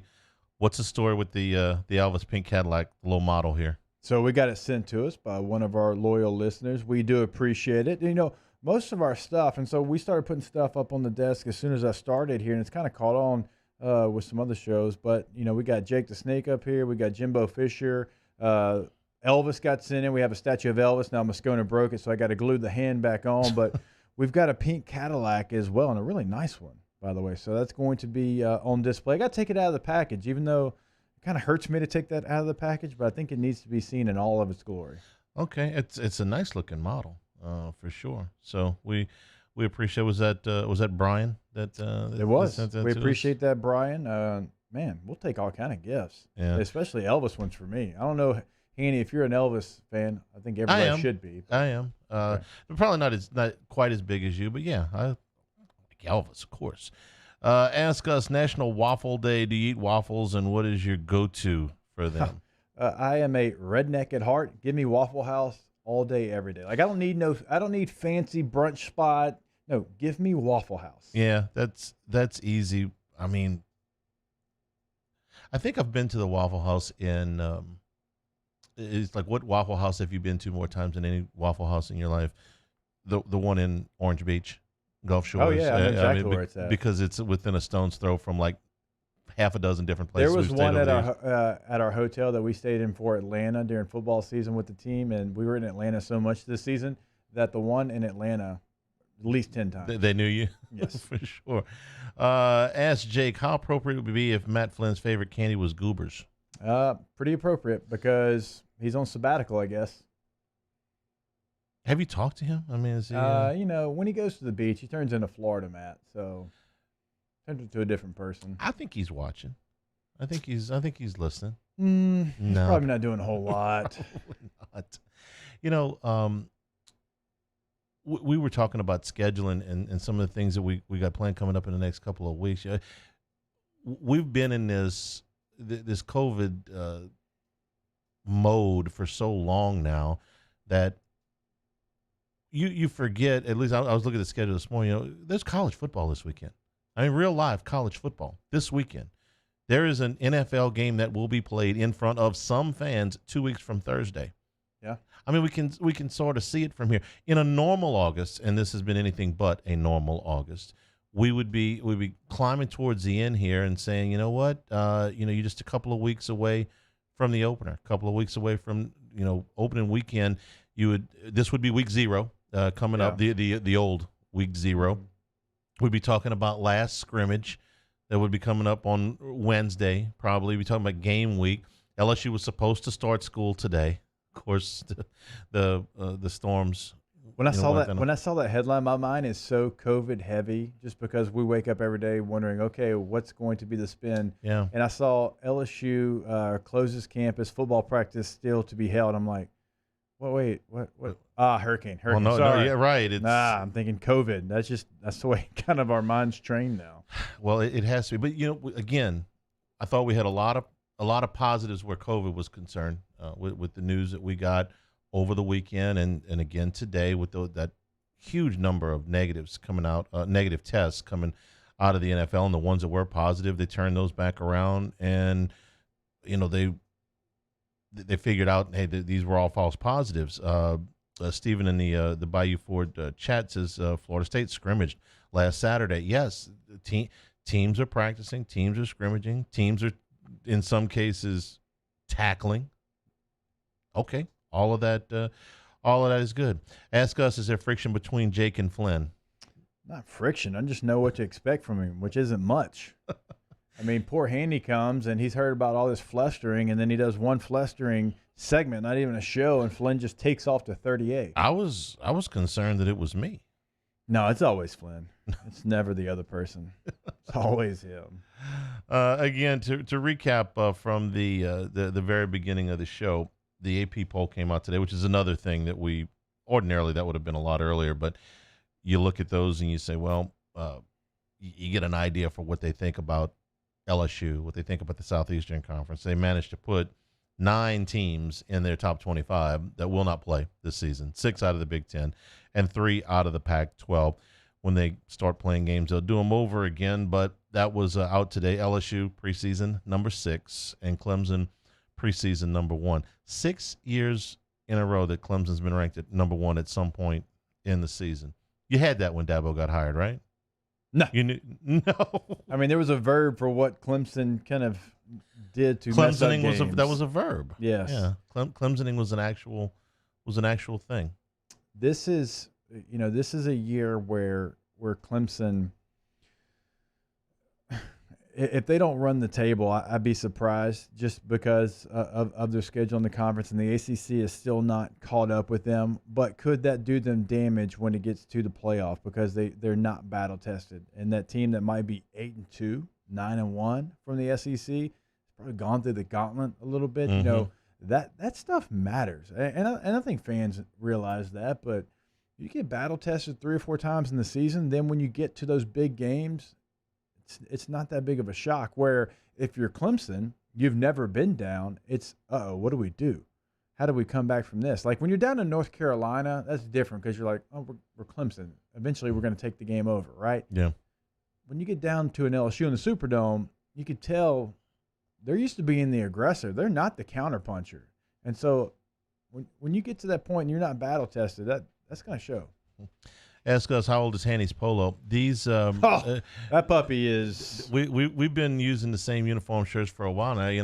Cutbacks in COVID, man. We didn't get new uniform shirts this year. So I just moved and I've been cleaning out my closet. That looks like circa 05, just by the material. I don't think it's quite that old, but it ain't quite that new. It's not. It's an older. It's an older. I threw shirt, away a lot of old LSU polos this weekend. I threw away. We had some contraband shirts one year that I had to throw away. We got one of our marketing people, the first year LSU made the Sugar Bowl in like 15 years in 01. We had shirts with Eagle 98.1 on one side and the Sugar Bowl logo on the other side. We showed up for media day with those things on. Some guy from the Sugar Bowl was like, "You can't have that," so we had to get rid of them. Really? Yeah. We logo infringement, copyright infringement. It had the Sugar Bowl on it, and I think it was Allstate was at the time or whatever. Is it Nokia? Was it Nokia? Okay, Probably, whenever it was, whichever it was, they were like, you. So we had guy, because that's really going to affect your bottom line if I have this polo on during media day. We got fussed at. We got fussed. Did you fuss back at least? No, I had been working here for about 20 minutes at the time, so I was just I'd already threatened to be sued by the people I used to work for, so I was trying to lay low. Let's see. I don't know what that one means. Is Hunt going to be at work, you think, tomorrow? I mean, he's an insurance guy. There's a couple of hurricanes coming our way. You got me. Last week he showed up early. He did. So it's possible. Well, he was engaged. He had a little glow to him. Yeah, he's a all little pep happy. in the step. All right. Again, for continuing coverage of both Marco, what's left of Marco, and Laura, tune into Talk 107.3, our sister stations. Thanks to Tom VanHaaren and to Ben Baby. For Paul O'Neill, for Cade Wazan, for Jacob Hester, I'm Charles Hanagriff saying thank you and good afternoon. Hanging with Hester and Hanny, 104.5 ESPN Baton Rouge.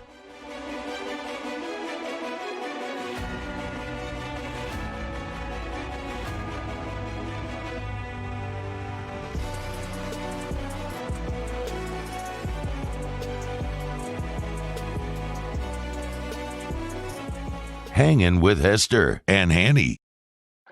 Oh, hey, what's up? It's Big D and Bubba, 100.7 The Tiger Morning Show. We'd love for you to join us every weekday, 4 a.m. till 9 a.m. Yeah, everything you want in a show. Country music. We got laughs.